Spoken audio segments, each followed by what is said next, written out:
on a une nullocratie. La diplomatie française sous Macron, en général. On l'a vu avec la crise australienne. Tout est ça. C'est une nullocratie. Et le macronisme en particulier est, je pense, une extension de cette nullocratie. Les plus nuls, on va les mettre à des postes à responsabilité. Pourquoi aussi? Pour les raisons que j'évoquais tout à l'heure, c'est que les gens compétents n'ont pas envie d'être ministre parce que ça ne sert plus à rien. Tu ne peux plus rien décider. Tu fais des tweets et tu te fais emmerder par les journalistes toute la journée. Voilà, c'est ça ton métier de ministre. C'est vrai, t'as envie d'être ministre, toi?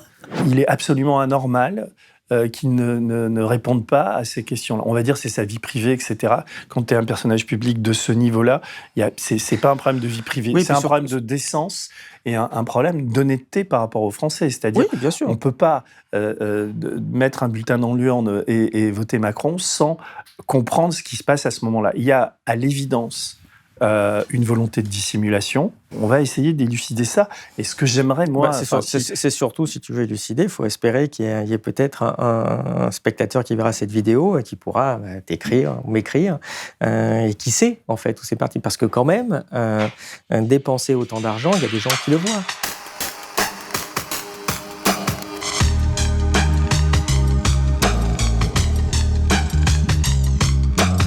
Olivier Berruyer, je suis ravi de t'accueillir ici à Blast, d'autant que, en fait, je suis tombé, je connaissais les crises, donc comment te présenter? Tu es statisticien, on peut dire ça, tu t'occupes d'analyse financière? Ouais, d'analyse des risques. Je suis actuaire à la base, c'est l'équivalent d'ingénieur dans le monde des assurances. En effet, c'est des statistiques et c'est de la gestion de risque à long terme. D'accord. Pour ce genre de structure. Et donc ça, c'est ce qui te fait gagner ta vie, j'imagine? C'est ce qui me faisait. Maintenant, j'ai complètement arrêté. Moi, je suis journaliste. Moi, maintenant. C'est vrai, t'as arrêté. Mais c'était un job où tu gagnais bien ta vie? Ah oui, c'est sûr que je gagne beaucoup moins ma vie maintenant. T'es comme Macron, quoi. Tu choisis de gagner moins bien ta vie. On en parlera. Bon, c'est pas le même sacrifice quand même, il ne faut pas exagérer. Alors, que les gens comprennent, donc j'ai voulu t'inviter pour plusieurs raisons. C'est d'abord parce que je suivais le site qui s'appelle Les Crises, que là j'ai vu que tu te lançais dans un nouveau site de cartes, enfin très pédagogique, qui s'appelle Elucide. Et je suis retombé sur toi récemment, donc j'ai fait un édito la semaine dernière où une partie de mon édito était autour du patrimoine d'Emmanuel Macron. Et je me suis rendu compte que d'ailleurs, tu es à l'initiative souvent de beaucoup d'histoires sur Internet et tu n'es pas très connu, quoi. Et nous, on s'est croisés 2-3 fois, donc c'est pour ça que je voudrais aujourd'hui faire un peu ton portrait, parler de tes activités et rentrer dans 2-3 dossiers, quoi. Donc on a un ordre du jour assez chargé. Donc, mais revenons parce que les crises... Tout à fait, les crises. Moi, j'avais lancé ça il y a 10 ans et c'était un blog personnel que je faisais sur mon temps libre, le week-end. Et ça avait démarré sur une partie économique. En 2011, la crise était quand même encore assez profonde, ça commençait un peu à redémarrer et je voulais la présenter aux gens. Et déjà, j'avais commencé à faire des analyses en graphique de façon à ce que les gens puissent comprendre où on en est du PIB, du chômage, et surtout comprendre ce qui se passait au niveau de la finance, qui est un problème et un risque colossal, et qu'il est toujours. Et donc, je faisais ça et ça marchait assez bien. Non, ça marchait bien. Comme analyse financière, j'imagine que ça prend du temps. Enfin, je veux dire, et tu fais ça par goût, par plaisir, ou parce que tu te rends compte que les médias font pas leur boulot? Enfin, qu'est-ce qui te motive au départ? Parce que c'est du taf, hein, je suis bien placé pour le savoir. Bien sûr, oui. Mais, surtout bénévolement. J'aime bien travailler, j'aime bien partager le savoir. Pour moi, c'est quelque chose d'important. Je dirais dans le débat démocratique, d'avoir des faits solides sur lesquels après, on peut s'engueuler sur ce qu'on fait politiquement. Mais déjà, on peut essayer de revenir à la réalité, puisque souvent dans le débat public, les gens rentrent pas dans le détail, donnent pas les clés aux gens pour comprendre vraiment ce qui se passe. Et c'était évident en 2008, 2009, 2010, en particulier sur l'aspect finance. Alors moi, je suis pas sur la partie financière, je suis quelqu'un d'honnête. C'était sur la partie gestion des risques, en fait. C'est ça, en particulier, le métier. Où c'est qu'il y a des risques, où c'est que ça peut péter, et essayer d'anticiper ça. Donc, tes clients, c'était les banques, c'était des oui, institutions. c'était moi. Enfin, d'ailleurs, moi, je m'occupais un peu de la santé des gens dans une compagnie d'assurance. On regardera ton site. Non, mais donc, ce que je découvre, c'est qu'à 46 ans, ou tu as 46 ans, donc peut-être à 45 ans, tu décides que cette vie d'actuaire où tu gagnes bien ta vie, etc., tu l'arrêtes pour créer donc Elucide. Et c'est Elucide parce que l'Écrise était un site gratuit et Lucide, c'est un site sur abonnement.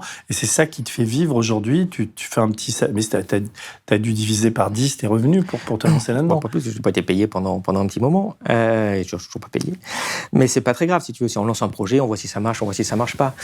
Pourquoi je fais ça aussi? Parce que c'est vrai que l'Écrise, ça a marché. Ça a beaucoup marché aussi en 2014-2015. Et tu n'y es pas pour rien, en fait, sans le savoir. C'est parce qu'en fait, dans mes maîtres à penser, il y a clairement Noam Chomsky, dont les analyses sur la propagande sont très intéressantes. Et je trouve qui permettent de commencer à comprendre comment tu peux reprendre le contrôle de ta vie, où sont les problèmes, sans tomber dans des trucs délirants, quoi. C'est ça qui était très bien, et je l'ai découvert avec ton livre d'entretien que tu avais fait. D'entretien sur Chomsky. Bien sûr, 2 heures de lucidité, que j'ai fiché d'ailleurs sur Elucide. Et à cette époque-là, j'ai commencé à avoir une énorme opération de propagande de guerre au moment de l'Ukraine. Et sur les crises, j'ai arrêté de faire un peu d'économie, et puis j'ai fait plutôt ça pour montrer aux gens la propagande, quels étaient les problèmes. J'ai fait quelque chose que j'aurais dû faire. Je suis pas un journaliste sérieux, moi, mais j'aurais dû le faire. J'ai été sur ta fiche Wikipédia, qui est longue comme le bras, et j'ai découvert, c'est aussi pour ça que je t'invite, parce que j'ai découvert que la manière dont tu étais attaqué, et alors, le truc qui revient tout le temps, c'est conspirationniste, complotiste, etc. Et très franchement, si j'avais pensé ça une seconde, je t'aurais pas invité. Mais ce que je trouve très, très troublant et assez nauséabond, c'est de voir que quand quelqu'un comme toi, et je me porte assez garant parce que je te lis, je te suis depuis un moment, mais absolument pas celui-là, d'avoir je vois Caroline Forest, je vois les décodeurs du Monde, même eux, qui sont des mecs que je suis, qui sont plutôt bien, de voir Conspiracy Watch, tous ces types qui tournent autour et qui te font des procès, et quand tu lis, et j'ai vu aussi que tu avais la diffamation facile, et que c'est sans doute grâce à ça que j'ai fait des actions en diffamation. Oui, parce que si tu veux, il y a eu un tournant justement quand je parlais de cette époque ukrainienne. Je vais pas rentrer dans le détail, mais clairement, si tu veux, je commençais à montrer que tu as un tweet de Laurent Fabius qui dit tiens, je rencontre Monsieur Tyanibok qui est un des 3 leaders de la révolution démocratique ukrainienne, c'est sympa machin. Puis d'ailleurs, je montre que Monsieur Tyanibok, en fait, il a été décoré de la médaille d'or de la Waffen-SS Galicie quand même pour service rendu à la cause. Galicie, c'est l'ouest de c'est l'autre. Ça, c'est la Galice. Non, la Galicie, c'est à l'ouest de l'Ukraine. En fait, c'est la région qui pose problème dans cette zone-là. Et donc, si tu veux, je commence à montrer que on fricote avec l'extrême droite fasciste pure et dure ukrainienne, ce qui n'est pas fait pour blanchir ce que font les Russes. On est bien d'accord, en disant là, il y a un problème. Parce que dans les critiques qui te sont faites, c'est russophile. Moi, je suis francophile en fait, mais je sais que ça déplaît à ces gens-là. Et donc voilà, si tu veux, c'est juste j'exposais des faits en disant tiens, est-ce que c'est normal qu'on fricote avec des gens qui 2 ans auparavant étaient dénoncés par toute la communauté juive internationale, par le sentiment Wiesenthal, comme des gens parfaitement infréquentables et qu'on essaie de nous vendre ça comme des démocrates. Et c'est ce genre de truc en fait quand tu commences à sortir ça, que c'est factuel, que tu peux pas dire non, c'est n'importe quoi ce que vous dites, que tu te prends ce genre d'attaque de façon à ce qu'on t'écoute plus. Si tu veux, j'ai passé mon temps à dénoncer la compromission du gouvernement avec l'extrême droite.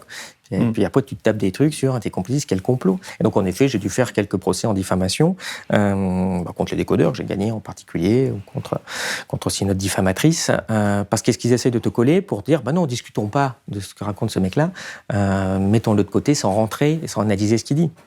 Mais parce qu'évidemment, quand j'ai fait les procès, je dis mais alors, quel complot je suis censé soutenir? Ça m'intéresserait. Lequel? Et il y avait rien. Et est-ce que tu as pu...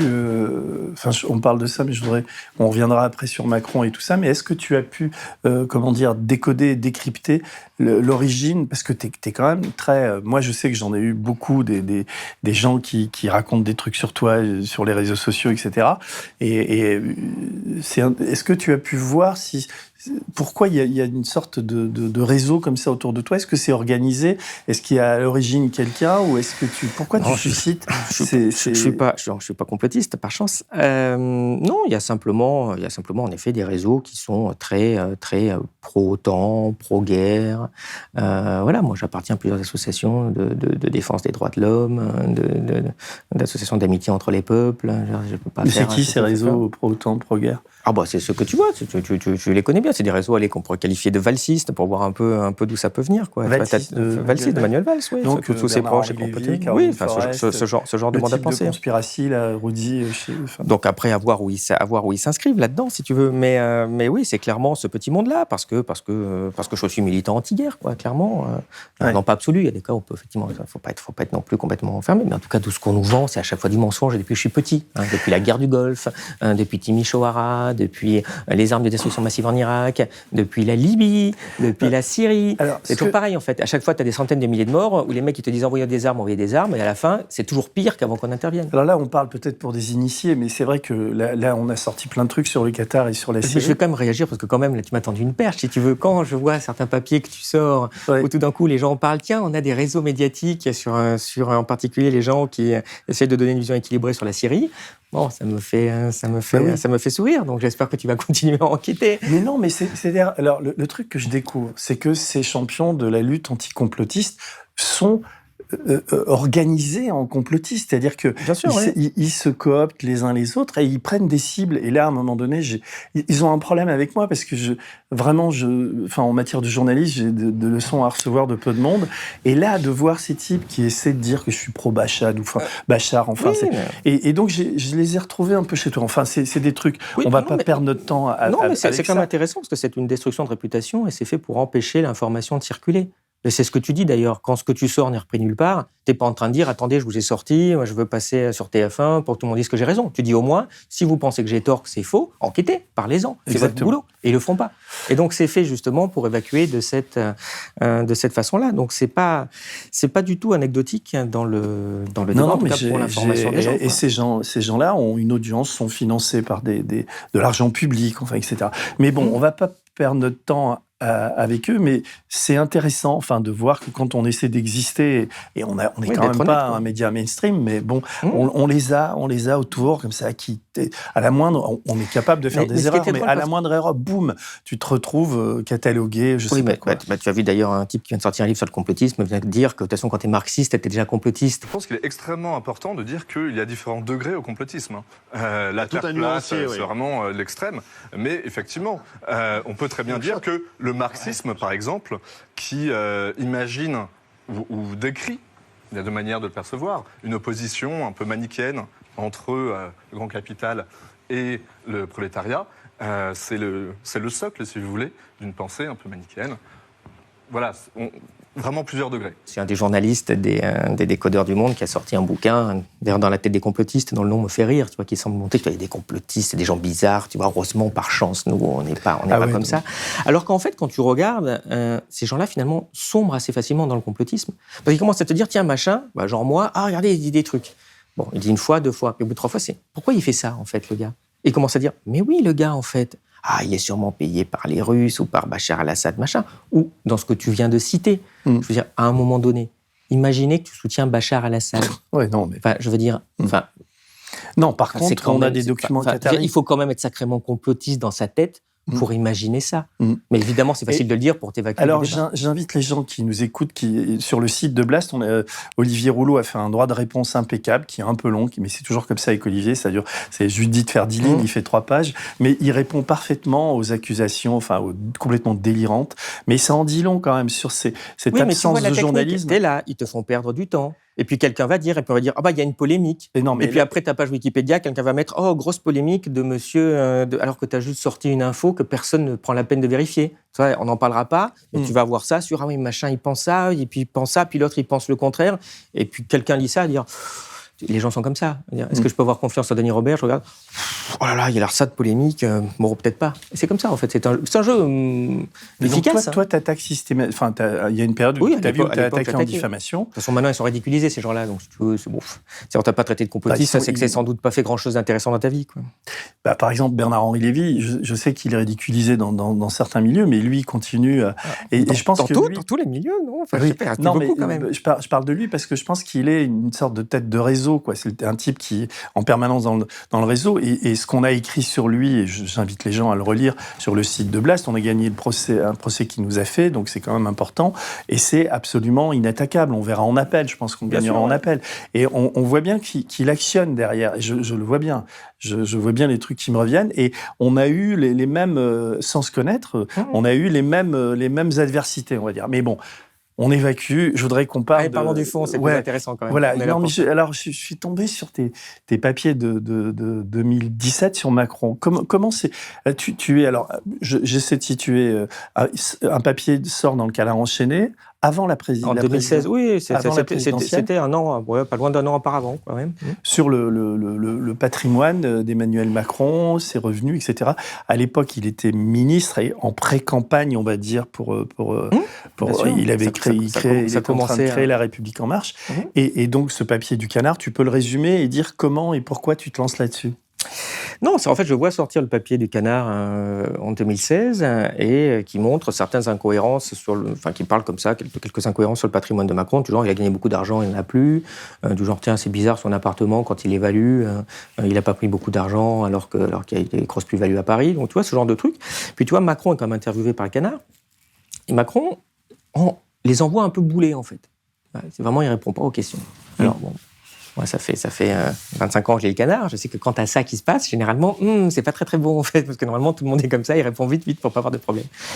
Et puis je me dis tiens, il va falloir creuser tout ça. Et puis après, le Canard n'en parle plus les semaines qui suivent. Plutôt le sujet est évacué. C'est quand même bizarre. Puis je garde ça un peu dans la tête. Et puis après, un peu plus tard, dans le courant de l'année, il y a d'autres publications de son patrimoine, un peu ses évolutions. Et je décide de regarder ça parce que oui, j'aime bien aller creuser, analyser, revenir à des choses assez factuelles. Et en effet, plus je creuse la déclaration, plus je vois des trucs hallucinants.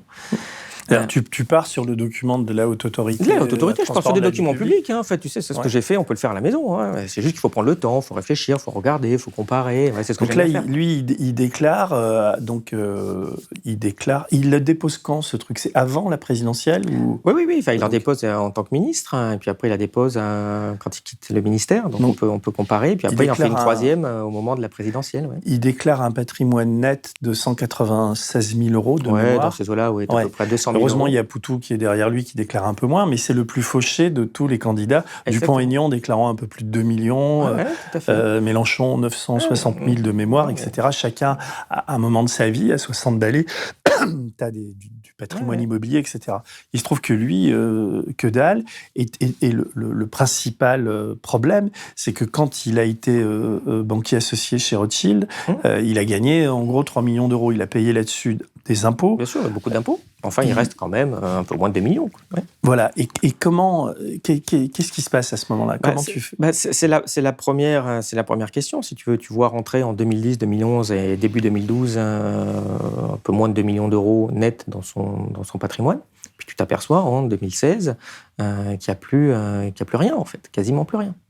Et tu fais le calcul, c'est-à-dire qu'en 3 ans, il a dépensé à peu près 1 200 euros par jour. 1 200 euros par jour, soit un SMIC. Et c'est vrai que c'est moi qui lance un peu cette petite phrase-là moqueuse sur quand même tous les jours, il a pas seulement dépensé, il a dilapidé. C'est-à-dire qu'il faut que ça sorte de ton patrimoine un SMIC par jour.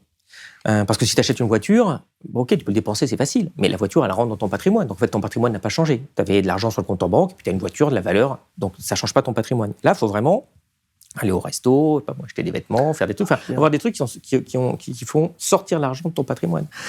Et c'est une somme, pendant 3 ans, dépenser un SMIC par jour, ou tous les week-ends 10 000 euros, c'est quand même phénoménal. C'est-à-dire qu'il a vécu sur un rythme d'émir saoudien, tout en étant secrétaire général adjoint de l'Élysée, ce qui limite le temps pour aller au Macumba avec les potes quand même. Et à la fin, contrairement à un émir saoudien, il a plus rien. C'est-à-dire qu'il a un patrimoine en fait négatif à ces moments-là. C'est-à-dire que sa valeur est négative. Il a même vendu son appartement parisien, je crois que c'est ou à Saint-Michel, ou enfin dans le quartier, dans un. Oui, ça c'est une deuxième chose. Il y a aussi des choses. Non, mais pour organiser ses pertes d'argent, il a revendu un appartement 30%, on va dire, de moins que la valeur estimée par les agents immobiliers. Un appartement qui valait 1 million... En fait, c'est probable... On n'a pas tout le détail, hein, mais c'est probablement le contraire. En fait, il a acheté l'appartement 30% trop cher. Ce qu'on sait, c'est qu'il a acheté un appartement à Paris en 2007, il le revend en 2016, il y a zéro plus-value. Et les prix ont augmenté de 30%. Et en fait, quand on regarde, il a plutôt vendu a priori au bon prix, c'est-à-dire qu'il a acheté 30% trop cher. Mais ça correspond à ce qui sortait, parce que déjà, si tu veux, quand il achète l'appartement, ça lui coûte à peu près 1 million d'euros d'acheter l'appartement. À l'époque, il gagne 40 000 euros. C'est pas possible d'acheter un appartement d'1 million. 40 000 par an. 40 000 par an, bien sûr, parce qu'à l'époque, il n'est pas encore chez Rothschild. Donc déjà, si tu veux aussi comment il peut acheter ça, alors c'est son ami il y a un milliardaire Henri Armand qui lui prête la moitié de l'argent, puis il y a quand même la banque, et on se demande pourquoi, qui lui prête des sommes. Enfin, si tu veux, l'image que j'avais, c'est une image de Folie des grandeurs, en fait, qui allait bien avec le personnage. Les gens, après, ça a été repris, les gens ont voulu transformer ça en espèce de malhonnête qui aurait planqué l'argent à l'étranger, des choses comme ça, ce qui est complètement ridicule. Quand l'argent est sur ton compte, tu t'envoies pas ça sur un compte secret à l'étranger. Mais en fait, c'est de la dilapidation d'argent, et c'était ça, si tu veux. Voilà, moi, j'ai jamais pensé qu'il était malhonnête. Non. Par contre, tu regardes, tu te dis... Mais il y a une forme de malhonnêteté à ne pas vouloir répondre. Tu te dis... mais il est président de la République. Et là, il est candidat... avec ça. Il est candidat à un second mandat. Au moment où on parle, il est largement favori. Et il est absolument anormal qui ne répondent pas à ces questions-là. On va dire c'est sa vie privée, etc. Quand tu es un personnage public de ce niveau-là, c'est pas un problème de vie privée, c'est un problème de décence et un problème d'honnêteté par rapport aux Français. C'est-à-dire, on ne peut pas mettre un bulletin dans l'urne et voter Macron sans comprendre ce qui se passe à ce moment-là. Il y a à l'évidence une volonté de dissimulation, et donc les Français et nous, c'est pour ça qu'on a cette discussion, et c'est pour ça que pour moi, ça m'est apparu mais vraiment très important. Et on va continuer à Blast à travailler là-dessus. On va essayer d'élucider ça. Et ce que j'aimerais, moi... c'est surtout, si tu veux élucider, il faut espérer qu'il y ait peut-être un spectateur qui verra cette vidéo et qui pourra t'écrire ou m'écrire, et qui sait, en fait, où c'est parti. Parce que quand même, dépenser autant d'argent, il y a des gens qui le voient. Alors, je ne sais pas si c'est des serveurs dans des restaurants, dans des bars, si c'est des voyages, si c'est des trucs, il y a forcément des gens lambda qui le savent, cette info. J'ai une autre hypothèse, et on me l'a soufflé depuis mon édito, c'est qu'une partie de cet argent a pu servir à sa campagne électorale. Oui, c'est possible, oui. Peut-être à financer des militants, très actifs sur les réseaux sociaux, c'est le genre de truc qui est possible. C'est ce qu'on me dit, mais même ça, c'est... En tout cas, ce qu'on sait, c'est que c'est légal parce que ça a été regardé, mais que c'est probablement honteux. En tout cas, il n'a pas envie qu'on sache où est passé cet argent. Sinon, il aurait dit, c'est rien, moi j'ai acheté ça, j'ai fait des travaux dans la maison, j'ai fait des trucs. Mais ça ne correspond pas, en fait. Ce qu'il faudrait, c'est que parce que là, il s'est quand même bien débrouillé, Emmanuel Macron, pour ne répondre à aucune question. Enfin, je veux dire, ça fait combien de temps qu'il a pu été... C'est quelque chose que j'ai étudié aussi à l'époque, au-delà, parce que moi, je sortais des trucs, je ne suis pas comme vous, je n'ai pas fait de l'investigation, je ne suis pas allé faire des trucs, j'aurais déjà regardé, mais ce qui déjà était normal, parce que regarder des déclarations de patrimoine, ce n'est pas censé susciter ce que j'ai fait à l'époque. Je m'étais amusé, je crois qu'il y avait une quinzaine de points que j'avais ressortis. T'as pas 15 questions en regardant le patrimoine de quelqu'un. Et d'ailleurs, je l'ai fait sur tous les candidats à la présidentielle. J'ai rien à dire sur les autres. Il y en a qui ont de l'argent, il y en a qui n'ont pas d'argent. Puis, ok, tu passes à autre chose, quoi. C'est pas susciter des trucs, mais c'est bizarre, mais qu'est-ce qui se passe? What? Enfin, ce genre de truc, ça m'est arrivé que sur Macron.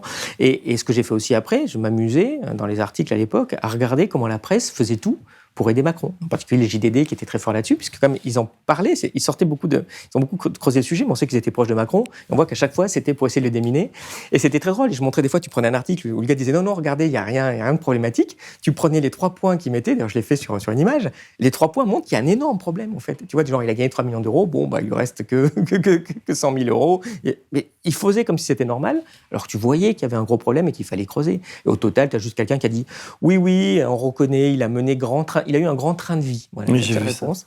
Ah bah oui, ça c'est sûr qu'un SMIC par jour, c'est un joli train de vie, mais même on ne comprend pas ce qu'il en a fait quand même. Et c'était, tu vois, de voir comment la presse derrière n'en parlait pas. Et c'est assez rigolo parce que le truc a vraiment buzzé à l'époque.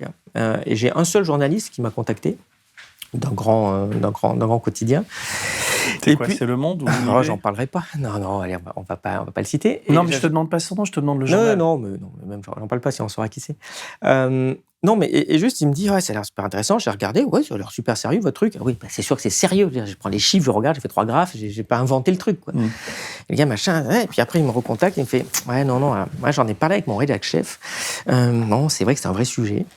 Mais on va pas en parler maintenant, parce que sinon, ça va faire le jeu de Marine Le Pen. Ouais. Mais, après la présidentielle, on s'y met parce qu'il faut tirer ça au clair.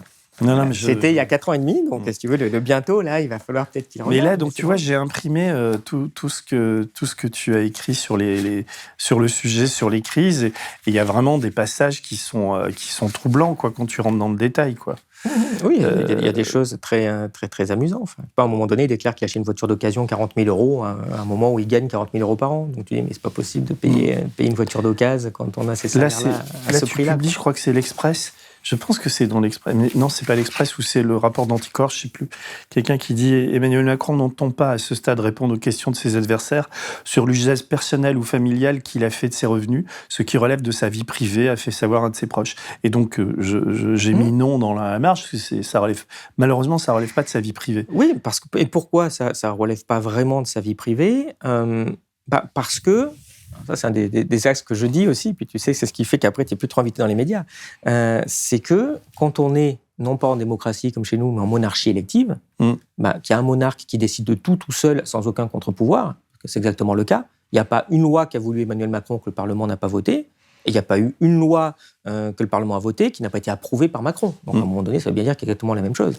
Donc, quand tu as quelqu'un qui décide de tout comme ça, c'est important de comprendre ce qu'il fait et comment il gère sa vie privée. Après, je ne veux pas être non plus trop méchant. Je veux dire, je suis tout à fait prêt à reconnaître une qualité à Macron. Il gère le pays comme il a géré son argent. Enfin, je veux dire, il dilapide tout de la même façon. Ça, il n'y a pas de souci.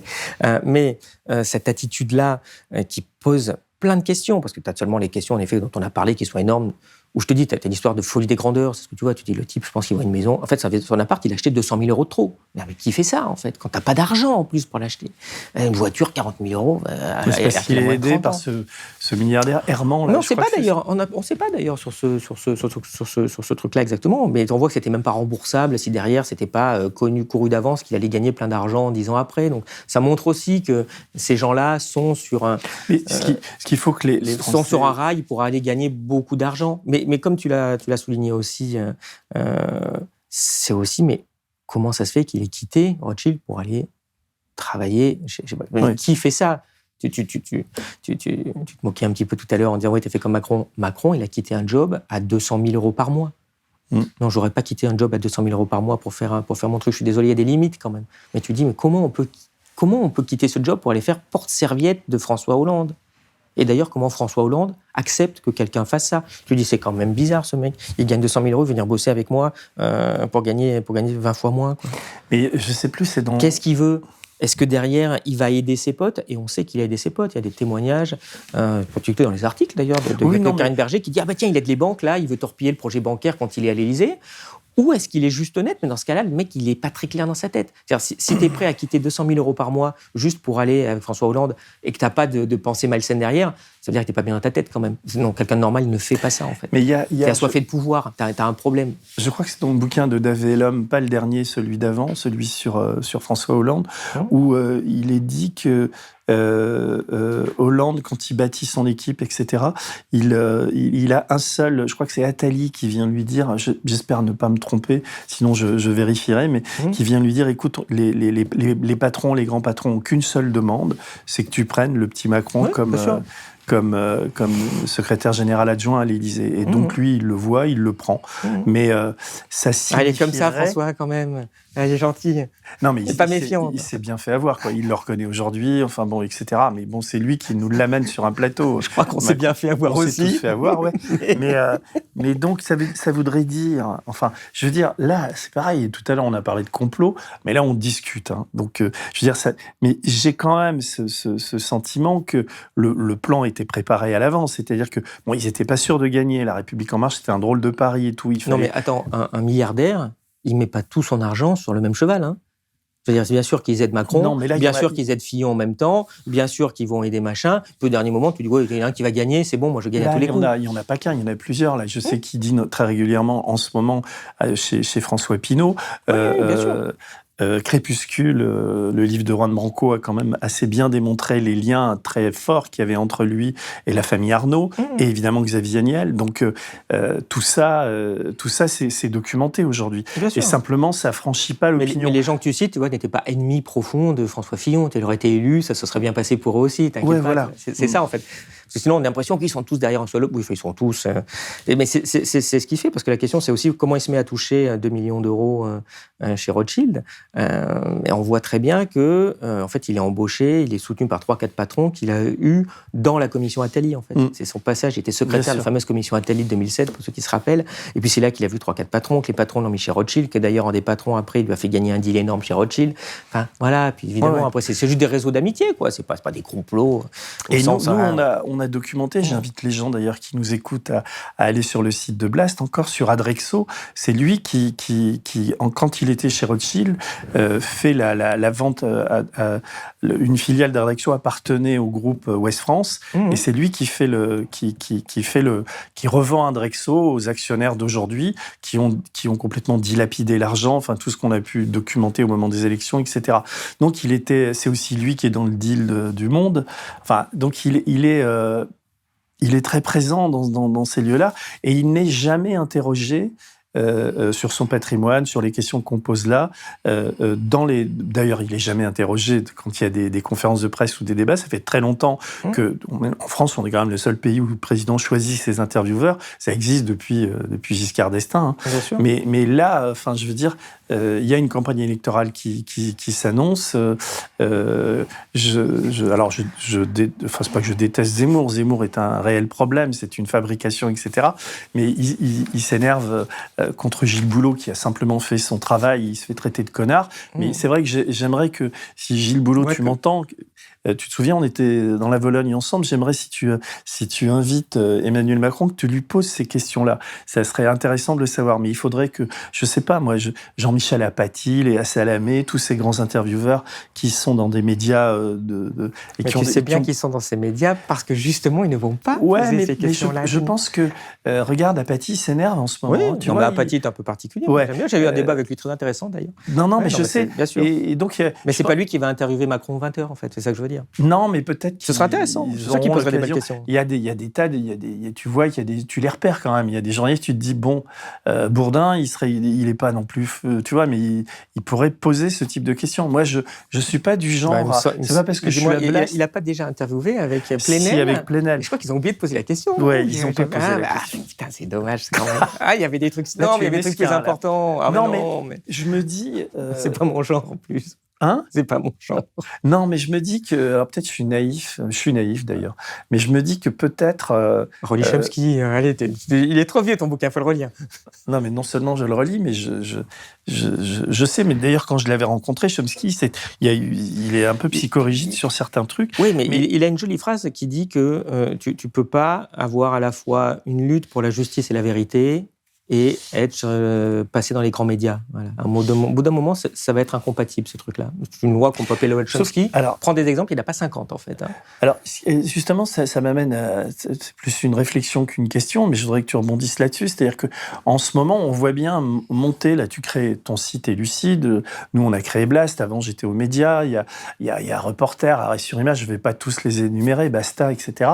On voit bien qu'il y a une sorte de monde parallèle qui s'est créé, qui est celui des médias d'Internet, libre et indépendant, où on dit un certain nombre de choses. Et puis, c'est comme s'il y avait une frontière assez étanche avec les médias, on va dire, les médias dominants, tu vois.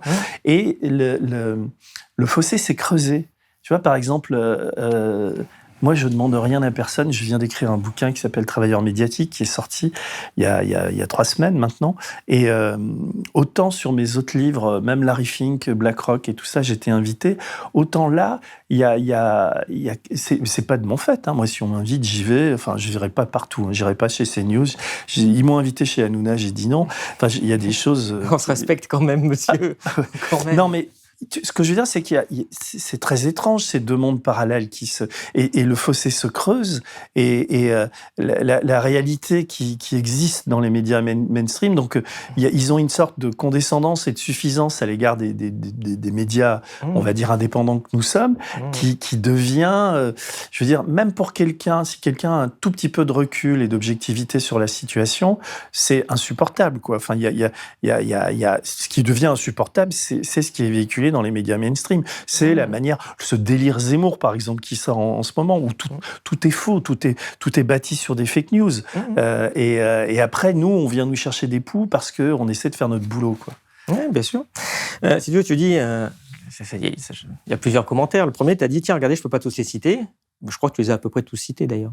Il n'y en a pas beaucoup de ce genre de médias. Et heureusement qu'il y en a quand même de plus en plus. Et heureusement que les gens essayent de supporter. Alors, c'est difficile, on sait bien. Mais il y a besoin d'avoir un petit peu de moyens pour lutter contre ce qu'on a en face. Donc, la question, c'est pourquoi je me suis lancé là-dedans. Parce que je suis arrivé à un stade où je me suis dit, mais la propagande devient tellement massive en face. Il y a toujours eu. Mais elle devient de plus en plus mensongère. Vraiment, ça pose un vrai problème. Et c'est soutenu par de plus en plus, en tout cas de moins en moins en nombre, de milliardaires qui détruisent vraiment ce qu'on peut avoir comme vision commune de la réalité, comme vision des faits sur lesquels on peut bâtir un débat démocratique et s'empoigner, comme je disais. Évidemment, l'arrivée de CNews, c'est ahurissant, mais ces mentalités diffusent d'ailleurs dans l'ensemble de ces chaînes de soi-disant information, où tu as ça d'information, et puis ça de débat, généralement entre un enfoiré notoire et un incompétent hallucinant. C'est ça le modèle, parce que pourquoi ça leur coûte rien, t'invites de Gus, venez parler, tiens, la caméra elle tourne, ça coûte à peu près 0, ils sont pas payés en plus souvent, ça remplit l'antenne, et il me faut un connard pour que vraiment ça fasse du buzz, qui va dire une saloperie, dans les réseaux, tout le monde va reprendre, machin. Mais au final, tu peux plus comprendre, et quand bien même tu as un débat, à chaque fois les types vont te dire, mais si quelqu'un dit blanc, il faut que j'ai quelqu'un qui dise noir en face, ça c'est mon métier de journaliste, je te fais ça. Quand tu es spectateur, tu regardes, t'as un mec qui te dit blanc, un mec qui te dit noir. Bon, ben alors tu fais comment pour décider, puisque tu n'es pas forcément compétent. Si c'est politique, c'est très bien, c'est la base du débat politique. Mais quand tu es sur des faits, quand tu es sur la réalité, tu comprends plus rien. Moi, je me rappelle d'un exemple, le jour où Sarkozy a été condamné, mais il faut voir à quoi ressemblait. Tu vois, le bandeau de BFM, c'était la justice politique, point d'interrogation. Un débat comme ça. Mais c'était très intéressant, parce que cet exemple m'a vraiment marqué. Tu vois, tu as un débat, puis tu as un débat, tu vois, c'est politique, c'est pas politique. Donc le mec te dit, oh, oui, ça se trouve c'est politique, l'autre te dit non, mais à la fin, tu peux pas savoir, en fait. Et à un moment, tu as une petite séquence qui doit durer, 1 minute, où tu as le responsable justice de la chaîne, qui est un petit journaliste, qui est pas gouailleur, tu vois, qui fait juste son petit truc, il dit, oui, monsieur Sarkozy a dit ça, alors il dit qu'il peut pas être jugé 2 fois, parce que le Conseil constitutionnel a déjà jugé, donc sa condamnation, ça peut pas marcher. Il fait vraiment comme ça, toi, même pas d'en face. Mais par contre, il est vrai que le Conseil constitutionnel, l'année dernière, a déjà répondu à cette remarque en disant que c'était vraiment du gros bullshit et que non, monsieur Sarkozy a tort, alors que c'était sa défense. Ben, tu vois, à un moment donné, tu as eu la réalité, là, tu as eu la vérité, qui a été noyée dans 1 heure de débat à la con. Je t'assure que moi, à la fin, je vois pas comment tu peux penser que la justice n'était pas politique. En fait. Mais là, tu accables BFM et... Non, mais ça là où... Non, enfin, je veux dire, tu parles de BFM, mais tu as parlé de CNews en disant, effectivement... Non, mais là, c'est même plus de chaîne d'info, là. Je ne parle plus de ça. Mais je trouve, évidemment, c'est assez grave. Et en plus, d'ailleurs, je regarde des fois l'émission de Pascal Praud le matin, il n'arrête pas de se targuer d'être le type qui a la réalité et il comprend pas que France Inter, enfin il attaque, etc. Alors que il est dans un délire, quoi. Parce que la personne possède la réalité, quoi. Qu'il fasse son émission à la con, mais que bien sûr, on va pas se méfier aussi avec son truc de réalité. Parce que non, mais ce que je veux dire, ce que je trouve le plus inquiétant dans les dérives aujourd'hui, c'est l'agence France Presse, moi, parce que j'ai été élevé comme journaliste avec l'AFP, qui vérifie 10 fois les trucs et tout. Et là, c'est devenu une agence de désinformation, pas pour l'essentiel. Il y a toujours de très bons journalistes à l'AFP. Oui, mais quand tu vois un tweet ou une dépêche sur Joséphine Baker là, qui te dit que Emmanuel Macron montre son antiracisme en emmenant Joséphine Baker au Panthéon, contrairement à l'extrême droite et à l'extrême gauche, tu vois, c'est un truc, c'est hyper partisan, c'est hyper méprisant. La manière dont ils ont présenté aussi, en se foutant de sa gueule, Mélenchon et son programme, etc., etc. etc. Donc tu as quand même une agence payée avec l'agence France Presse, c'est d'intérêt public, enfin, il y a son statut un peu particulier, mais là il y a une dérive qui est absolument totale. Si tu veux, au niveau des dérives, t'en cites une, il y en a une autre. Il y en a une autre qui fait que tu dois avoir peut-être 70% ou si c'est pas 80% du contenu des médias sur Internet qui sont une reprise d'une dépêche agence d'AFP où ils ont juste mis notre photo, notre titre, quand vraiment ils ont beaucoup travaillé. Mais sinon, donc tu prends des dépêches comme ça, tu regardes, tu as la même chose sur Le Monde, sur Le Figaro, sur Libération, sur ce que tu veux, sur l'Humanité. C'est pour ça qu'ils sont très influents. Donc déjà, ça veut dire que les journalistes, il y en a moins dans les médias, et en fait, ils sont déjà à l'AFP. C'est déjà eux qui vont diffuser l'info dans tous les médias. Et le deuxième point, après, oui, mais l'agence, l'AFP a toujours été un peu partisan. Tu sais, il y a une phrase qui circule beaucoup chez les journalistes internationaux. On te dit une dépêche AP, Associated Press, tu publies. Une dépêche Reuters, tu publies. Une dépêche AFP, tu vérifies quand même. C'est dans le monde anglo-saxon, c'est perçu comme ça. Et c'est vrai, souvent, il faut vérifier. Après, ils se lancent dans des trucs très, très bizarres. Pour l'anecdote, en arrivant, je regardais, ils viennent de faire un fact-checking pour essayer d'expliquer que c'était pas Croizat qui avait créé la sécurité sociale. Attention, ils ont fait ça. Ils sont en train de fact-checker maintenant l'histoire en te disant non, les communistes, quand même, c'est vrai qu'ils sont derrière la sécurité sociale, puis bientôt on va dire que c'est Vichy encore. Enfin, tu te dis, mais c'est pas autre chose à foutre en ce moment que de vous occuper d'aller fact-checker 1945, essayer de nous raconter l'histoire, c'est quand même très très compliqué, parce qu'ils ont interrogé 2 historiens, tu en interroges 2 autres, ils auront des avis contraires, ce qu'ils n'ont pas fait. Quand tu dis, oui, il y a un peu les médias, comment on peut appeler ça, face aux médias dominants. Pourquoi ça se lance aussi ? Parce qu'ils font de plus en plus mal leur travail, clairement. Alors, sans doute un peu parce que c'est l'actionnariat qui joue à ça. Les gens mettent ça en premier, je suis pas sûr que ce soit ce qui joue le premier. Évidemment, ils n'ont pas de moyens. Tu as pris un journaliste et tu lui dis Coco, ce matin, tu me fais un papier là, sur la Pologne, demain après-midi, tu fais un papier sur Macron là, qui est en visite, machin. Donc, ils n'ont pas le temps d'écrire, ils n'ont pas le temps de creuser. Et il y a un prisme parfois idéologique qui devient vraiment assez inquiétant. Donc, par exemple, je ne reprends pas tes infos chez Blast. Moi, quand je commençais à parler un peu de ça il y a 10 ans, je m'amusais, j'avais une petite phrase, il y a un peu le syndrome de la page 27 dans les médias. Autrement dit, quand il y a un truc qui ne leur plaît pas trop, du genre, tiens, ce que tu sors, ils vont mettre ça à page 27, en tout petit, dans une case, noyé dans le truc. Puis le jour où tu diras, quand même, les amis, vous n'avez pas parlé de mes révélations sur Blast, on te dira, non, cher Denis, page 27, regarde bien, tout en bas, en tout petit, c'était marqué. Très bien ce que tu veux dire. Ça. Et c'était amusant parce que, et c'est ce que j'expliquais aux gens, parfois je le montrais sur les crises, parfois quand tu cherches à comprendre un événement, tu allais prendre la page 27 du Monde, puis tu allais prendre une interview de France Culture qui est passée à 2h du matin, puis un troisième truc, et puis quand tu lis les 3 éléments, tu avais la vérité. Tu voyais apparaître, tu comprenais. Ce genre de truc, ça c'est quasiment terminé maintenant. Parce qu'en fait, il ne parle plus, il n'y a plus de page 27. C'est-à-dire, j'ai complètement évacué. Je ne parle pas de tes révélations, parce que de toute façon, je serais quand même obligé, même page 27, il faudrait quand même que j'y réponde. On ne peut pas laisser passer ce que tu sors sans une enquête. Puis, je ne veux pas faire l'enquête, j'en parle pas. Le patrimoine de Macron, non, on fera ça plus tard, j'en parle pas.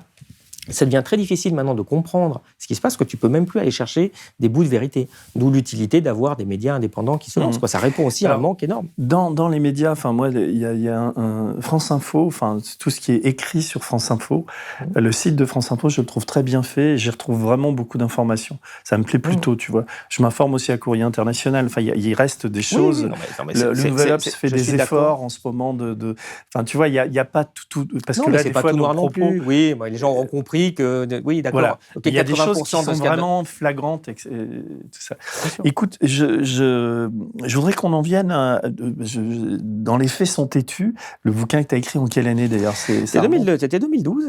Mais c'est toujours bien d'actualité en fait, parce que la crise continue et c'est ça qu'on vit en fait. C'est une poursuite de la crise. Et d'ailleurs, je regarde, on parlera des lucides après, des schémas que tu fais. Tu es très branché sur la finance, l'état des banques, la Banque centrale, la Banque européenne, etc. On en parlera, mais il y a cette idée quand même d'effondrement qui vient, mais qui finalement ne vient pas. Tu fais partie des pronostiqueurs, et je sais parce que j'en connais plusieurs, j'ai même voulu faire un film là-dessus, et puis donc on a eu depuis la crise des subprimes de 2008, on voit ces bulles monter petit à petit, mais pour l'instant ça a l'air de tenir. Oui. Enfin, comment quelle est ta réflexion par rapport à ça, où tu en es? Est-ce que tu as fait partie des gens qui ont dit il y a quelques années, mais ça va pas tenir, ça va s'effondrer, puis en fait ça s'est pas effondré? Non, oui, j'en ai fait partie en disant faut voir combien de temps ça va durer, et c'est très en tout cas c'est plus long que ce que je pensais clairement, parce que je pensais pas qu'ils feraient ce qu'ils font. Je pense qu'au bout d'un moment il y aurait une sorte de responsabilité qu'ils auraient arrêté. C'est comme si on est dans une chute d'un immeuble effectivement, tu dis, ouais, ça va bien. Jusque-là, tout va bien, comme on dit. Et ça ne va pas aller bien très, très longtemps. Simplement, tu vois que les types sont avec la Banque centrale, puis qu'ils creusent le sol, en fait. C'est simplement ce qu'ils font. Tu es toujours en train de chuter. J'ai dépassé le sol. Là, tu parles des dettes. Là, tu parles des dettes privées ou des oui, dettes publiques. tu parles des marchés financiers, tu parles du bilan des banques, tu parles de la monétisation de la finance. Pourquoi ça dure plus ? Parce qu'ils ont mis les taux d'intérêt non seulement à zéro, mais négatifs. C'est-à-dire qu'on a créé un taux de désintérêt. Oui. Autrement dit, si je te dis, Denis, prête-moi 100, je te rends 99 dans 5 ans. Hein ? C'est le contraire du capitalisme, en fait. Ça n'est jamais arrivé, Denis, dans l'histoire. Moi, j'ai 3000 ans d'histoire, ça n'est jamais arrivé. Tu aurais dit quelqu'un au Moyen-Âge, « Hey, prête-moi 100 sous, je t'en rends 99 », le mec, il aurait bien rigolé, puis il t'aurait souhaité bonne journée. Nous, c'est ce que fait la Banque centrale. C'est déjà une preuve que le capitalisme va très, très mal, puisque c'est la base du capitalisme, la rentabilité. Tu as ça, et tu as eu, ça fait 2 fois qu'ils doublent la masse monétaire depuis les années 2000. Ça avait déjà doublé en 2008-2009 quand j'ai lancé les crises. Ils ont redoublé la masse monétaire depuis 2015. C'est des bulles gigantesques. Et c'est pas, tiens, de quoi nous parle ce type. C'est essentiellement américaine. Non, la bulle française. C'est français. Là, tu parles de. Mais c'est français, c'est de la bulle française, monsieur. Oui, c'est de la bulle française. Non, mais il y a de la bulle américaine. Mais on fait partie des recordman du monde de la bulle immobilière. Tous ceux qui nous écoutent, s'ils ont acheté un appartement, ils ont bien vu que ça a doublé, voire triplé depuis 20 ans. Et les petits jeunes qui nous écoutent, qui ont 30 ans, dire, si tu n'as pas papa, maman qui paye l'ISF ou l'IFI, rêve pas, tu ne vas pas pouvoir t'acheter un appartement ou alors vraiment un studio à 2 heures de ton travail. Donc c'est un vrai problème pour la vie des gens. Contrairement à la situation américaine où les banques faisaient des prêts, là actuellement c'est vachement dur on te fait des prêts moins facilement qu'on en faisait au moment. Oui, mais la bulle est toujours là, bien sûr. Donc ça ne s'est pas écroulé. Mais par contre, les prix sont toujours très, très chers. Et après, les types qui te vendent, regardez, il n'y a pas d'inflation depuis 20 ans, on a lutté contre l'inflation. Oui, essaye d'acheter une maison, tu vois que ça a doublé quand même. Ça fait quand même beaucoup, beaucoup d'argent qui est dilapidé. On ne peut pas dire au service des rentiers, mais il y a un peu cette idée-là quand même, quoi. C'est un vrai problème. Qui s'occupe de ça ? Le prix d'un appartement, le prix d'un loyer, c'est complètement absent des débats. C'est central pour la vie de tous. Et non seulement, tu as des gens parce que si la bulle explose et que tu perds 30-40%, tu as des gens qui vont perdre des sommes folles, tous ceux qui ont acheté récemment, ou même Emmanuel Macron. Je veux dire, si le pauvre recommence à acheter 20% plus cher, faites très très attention, Emmanuel. Faut pas racheter, vous allez vous ruiner. Et donc ces trucs-là, c'est vraiment des choses qui impactent la vie des gens. Dans les appartements qui sont construits aujourd'hui, c'est des cages à lapins. Tu n'as plus de cuisine, tu n'as plus de salle de bain. Maintenant, on va te mettre les toilettes dans la cuisine pour gagner de la place encore. C'est normal, à 10 000 euros le mètre carré, comment on fait ? Donc toutes ces choses-là qui n'existent pas, ça n'existait pas en Allemagne. C'est en train d'exister à cause de la politique menée par la Banque centrale. Mais les prêts en Allemagne étaient 2 fois moins chers. Alors ça change une chose, quand l'appartement que tu vas acheter, il fait 150 000 euros et pas 300 000. Ouais. Ça, tout le monde s'en fout. La Banque centrale s'en fout. Pourquoi ? Parce qu'ils continuent à imprimer de l'argent, à alimenter les marchés financiers, à alimenter la spéculation, au bénéfice des 1% les plus riches. Mais ça veut dire que tu présupposes que cette bulle immobilière française pourrait exploser. C'est quoi les signes avant-coureurs de l'explosion ? Mais il n'y aura pas de signes avant-coureurs de l'explosion. Ce qui va faire exploser, c'est la remontée des taux d'intérêt. Dès que les taux d'intérêt vont revenir à 3, 4, 5%, comme c'était il y a 15 ans, à ce moment-là, le système ne pourra plus tenir. Les banques ne pourront plus tenir, elles sauteront d'ailleurs. Et pourquoi il augmenterait ce taux d'intérêt ? Pourquoi ça ne resterait pas tout le temps au point où il en est ? Parce qu'on peut imaginer que le capitalisme peut fonctionner avec des taux d'intérêt négatifs. Moi, c'est une supposition par laquelle je ne sais pas. Pour l'instant, il le fait. Mais il ne le fait pas parce que tout ça, tu as ce que je dis n'est pas rationnel et je comprends le raisonnement qui sous-tend. Non, mais c'est rationnel parce que tu as, et c'est ce que j'avais dit, je ne pensais pas qu'ils iraient jusque-là. Je ne pensais pas qu'ils iraient jusqu'à menacer la stabilité de la monnaie, faire revenir l'inflation. La Banque centrale, elle a un seul objectif, c'est l'inflation. On peut discuter s'il ne faudrait pas quel est le chômage et l'emploi. Aujourd'hui, dans le traité, Maastricht, quand on a topé, c'était « OK, on regarde que l'inflation ».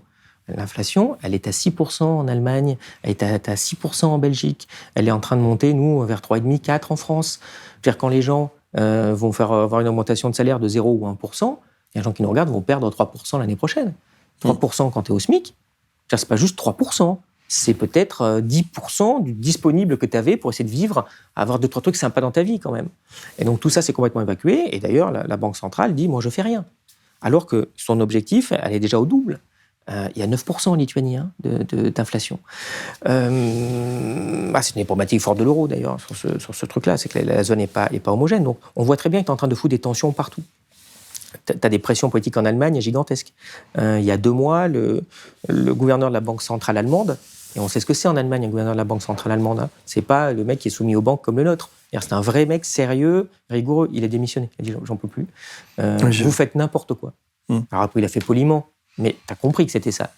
Et 6% en Allemagne, c'est quand tu as une population plus qu'en Allemagne, beaucoup plus vieille que nous, qui n'a plus de jeunes pour payer les retraites, qui compte sur la retraite par capitalisation, parce que là, pour le coup, ils n'ont pas le choix, il n'y a pas de jeunes, qui sont en train de se prendre ça en inflation, mais tu vas ruiner les vieux. Donc, ça va poser des problèmes politiques énormes dans la zone. Et donc, si tu veux, tu as toutes les malfaçons de l'euro qui risquent de subvenir et de créer ces problèmes financiers-là. Donc après, si tu veux, c'est sûr que c'est beaucoup plus long que ce que je pensais, mais je ne peux pas dire, je le dirais volontiers, je ne suis pas Madame Irma. En vrai, je m'étais trompé, j'étais trop pessimiste. Mais toutes les courbes que j'ai fait à l'époque, tous les trucs qu'on a regardés, c'est dangereux, regardez, il y a des problèmes, elles continuent. La dette, est-ce que la dette en est revenue à 60% du PIB? Non, on est passé de, quand je faisais le calcul de 90, on est à 120, et encore parce qu'ils en cachent. Donc ça continue, les problèmes. Ils sont en train de monétiser. Alors, dette, quand tu parles de dette, c'est dette privée ou dette... C'est la dette de l'État, oui. Il y a aussi les dettes privées, mais elles sont moins systémiques, celles-là. C'est vraiment le financement d'État qui peut poser problème, et c'est pour ça qu'ils sont en train de financer par la Banque centrale pour essayer de diminuer le problème. Mais ça va faire de l'inflation. Et donc c'est tous les gens qui vont prendre, au lieu de dire j'augmente les impôts pour payer ça, c'est vrai qu'il y a un coût Covid et qu'il faut le payer. Il ne faut pas réduire les dépenses de l'État, c'est pas le moment. Mais par contre, c'est le moment de remettre un ISF, c'est le moment de remettre une taxation sur les plus-values. Tu as vu l'évolution des dividendes? Tu as vu la fortune de Bernard Arnault? Et après, on vient de dire qu'il ne peut pas payer quelques milliards en plus d'impôts. Il faut arrêter de déconner, quoi. Et tu es en train de dire, mais non, regardez, on imprime plutôt l'argent à la Banque centrale, ça va bien se passer. Puis tu es en train de voir l'inflation de 4, 6, et te disent, non, tout va bien, vous inquiétez pas. Tu as les discours de Lagarde, et sur ce point-là, elle a sans doute pas tort, qui te dit, non, il ne faut pas trop s'inquiéter sur l'inflation, les salaires ne vont pas augmenter, ne vous inquiétez pas.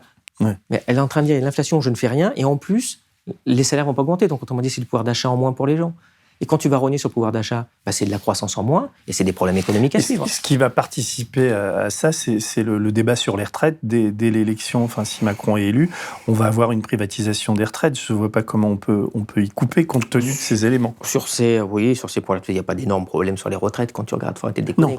Non, l'argent est là, mais je veux dire... Pour le moment, on n'est pas un truc où tu dis on a le couteau sous la gorge, il y a un énorme problème. Non, il faut regarder comment tu ajustes les paramètres, il faut regarder, mais c'est bon, on a le temps. C'est pas demain matin qu'il y a un énorme problème sur les retraites. Alors, tes propos, là, enfin, je t'écoute et on va poursuivre la discussion sur la finance. Et en fait, c'est documenté aussi par ton site. Donc, je viens d'allumer, je suis sur la page d'ouverture d'Élucide. Donc, Élucide, c'est parce que élucider, quoi. Tu veux creuser un peu. Oui, c'est ça. En tout cas, le mot élucider, c'est rendre clair ce qui est obscur. Donc, c'est vraiment l'idée. Non, l'idée, c'est de donner les moyens aux gens de comprendre ce qui se passe pour qu'ils puissent prendre les bonnes décisions et qu'ils prennent le contrôle de leur vie, finalement. C'est ça le fond du sujet. Donc, il y a quand même beaucoup d'analyses graphiques. Bon, tu as souligné pour le moment, parce que je pense que c'est vraiment l'urgence. On parle pas mal d'emploi, on parle pas mal d'économie, mais il y a toute une partie qu'on va développer à la rentrée de janvier sur le climat. On prépare un truc pour vraiment tout comprendre sur ce qui se passe sur le climat, sur la partie démocratie aussi, qui est un axe fort chez Lucide, sur les dépenses militaires qui sont super inquiétantes actuellement, sur les tensions. Enfin, voilà, Alors, il faut dire que c'est un site qui fonctionne sur abonnement. Je crois que c'est 7 € par... Oui, c'est à partir de 7 € par mois. C'est un site qui est très pédagogique. Moi, tu me l'as offert il y a... Alors, je suis abonné à tout, moi. Enfin, tu vois, donc, d'ailleurs, c'est un des problèmes quand tu as accès à tous les sites. Puis quand tu travailles tout le temps. Mais j'avoue que la clarté, la pédagogie, et puis tu as des articles. Tu as Emmanuel Todd, j'ai lu un papier qui m'a beaucoup intéressé, qui est sorti le 22 novembre dernier, où il explique... Alors ça, c'est un truc qui m'a quand même... Alors, oui, parce que toi aussi, dans les critiques qu'on te fait, on te dit suppôt de Poutine et russophile. Mais quand tu lis, quand Emmanuel Todd dans cette tribune qui est argumentée, parce qu'il est géographe, enfin c'est très factuel ce qu'il nous dit. Il nous explique à quel point aujourd'hui la Russie, pour ce qui est des suicides, pour ce qui est du traitement des maladies, etc., est en meilleur état. La Russie est en meilleur état que les États-Unis. Voilà, c'est ça. Sur certains points démographiques. Non, mais juste pour répondre très rapidement, je ne suis pas spécialement russophile, j'essaie d'être honnête et de faire mon métier honnêtement. Le gouvernement russe, oui, il ment. Comme tous les gouvernements. Tous les gouvernements mentent. Le gouvernement français ment, le gouvernement américain ment. Mais c'est quand même intéressant d'écouter. Pourquoi ? Parce que comme les gouvernements occidentaux, il ne ment pas tout le temps. Il y a des fois, il dit la vérité. Et des fois, notre gouvernement dit la vérité. Mais je ne peux pas le savoir à l'avance. Et donc, en fait, ce qu'il faut faire en tant que citoyen, c'est demander à chaque fois au gouvernement de prouver ce qu'il dit. C'est une pensée tout à fait chomskiste. C'est là le truc. Mais des fois, oui, parce que les saloperies du gouvernement français, c'est le gouvernement russe qui va te les dire, qui te dit regardez ce que fait le gouvernement français, ils font des saloperies. Et d'ailleurs, ils l'ont fait pas plus tard que la semaine dernière. Ils ont publié la correspondance diplomatique entre la France et la Russie. Tu voyais que le ministre avait menti. Mais le gouvernement russe, des fois, il va mentir sur ce que fait le gouvernement français. Là, en l'occurrence, ce que je veux dire, c'est qu'on doit vérifier, en fait. Justement, mais là, vous vérifiez, vous donnez la parole à Todd, et il explique assez bien que le taux de suicide, par exemple, aux États-Unis, est supérieur à la Russie. Ouais. Et que alors, parce que j'essaie de me connecter, et en fait, j'ai pas envie de repasser par l'abonnement et tout ça. Sur l'état de santé des Américains et des Russes, c'est en la défaveur des Américains aussi. C'est quoi les chiffres Sur certains, oui, non, il regardait surtout la mortalité infantile. En fait. Oui. Et tu vois que la mortalité infantile, vu que c'était le critère qu'il avait vraiment analysé au niveau de l'URSS dans les années 70, là, tu vois que la mortalité infantile aux États-Unis est supérieure à celle en Russie, qu'elle remonte. Et d'ailleurs, en France aussi, tu as ce genre de choses qui se passent. Il y a des sociétés qui vont de plus en plus mal, enfin, qui commencent, il n'y a pas de drame, mais c'est dire on a cassé la tendance historique comme dans beaucoup de choses. Est-ce qu'on peut être sûr des chiffres russes ? Ah oui, bien sûr. Ouais. Et alors, il y a aussi, tu parlais de l'Allemagne tout à l'heure, c'est normal aussi, parce qu'aux États-Unis, tu as un chiffre où c'est supérieur. Je pense que si tu regardes la mortalité d'un blanc aux États-Unis, infantile, ce sera inférieur à la Russie, mais que la mortalité des Noirs infantiles va être largement supérieure à la Russie. Donc la moyenne, il y a un rapport à la pauvreté. Il y a forcément un rapport aux inégalités et à la pauvreté là-bas, et sans doute raciale, qui à mon avis, explique ça. Donc là, en ouverture... C'est un exemple, si tu veux. Tu parlais de l'Allemagne tout à l'heure. En ouverture, vous faites un truc sur l'incroyable programme de la nouvelle coalition allemande. Oui. Et c'est hallucinant, c'est un exemple de truc dont on a très peu parlé. Oui, voilà. Très parce peu. Qu'on voit l'image, on se dit, tiens, c'est chouette, ils arrivent à se mettre d'accord, eux, entre verts, gauche et centre-droit, on va dire. Et en fait, pourquoi ce titre ? Parce qu'il y a des choses qui sont complètement hallucinantes, tant sur la partie économique que sur la partie on va rapidement faire une Europe fédérale, on va faire une constituante pour faire une Europe fédérale. On a déjà voté contre en 2005, ils reviennent et ils remettent ça sur le devant de la scène. Ils t'expliquent qu'il faut absolument que même la charte des droits européens, ça prenne le pas ils écrivent sur n'importe quelle décision interne d'un État. Donc autrement dit, dans n'importe quel procès, machin, truc comme ça, tu pourras mettre la charte des droits fondamentaux, c'est ce qu'ils veulent. Comme ça a l'air sympa. Mais on sait très bien que c'est souvent utilisé au niveau économique au détriment des gens. Et on t'explique qu'on crée des droits sur les actionnaires. Parce que là, il faut que tu décodes. Je vais prendre un exemple. En 2012-13, le gouvernement Hollande avait essayé de faire un truc, une fois, qui était demandé par beaucoup d'associations, c'était de faire en sorte que les multinationales publient leurs résultats pays par pays. Oui.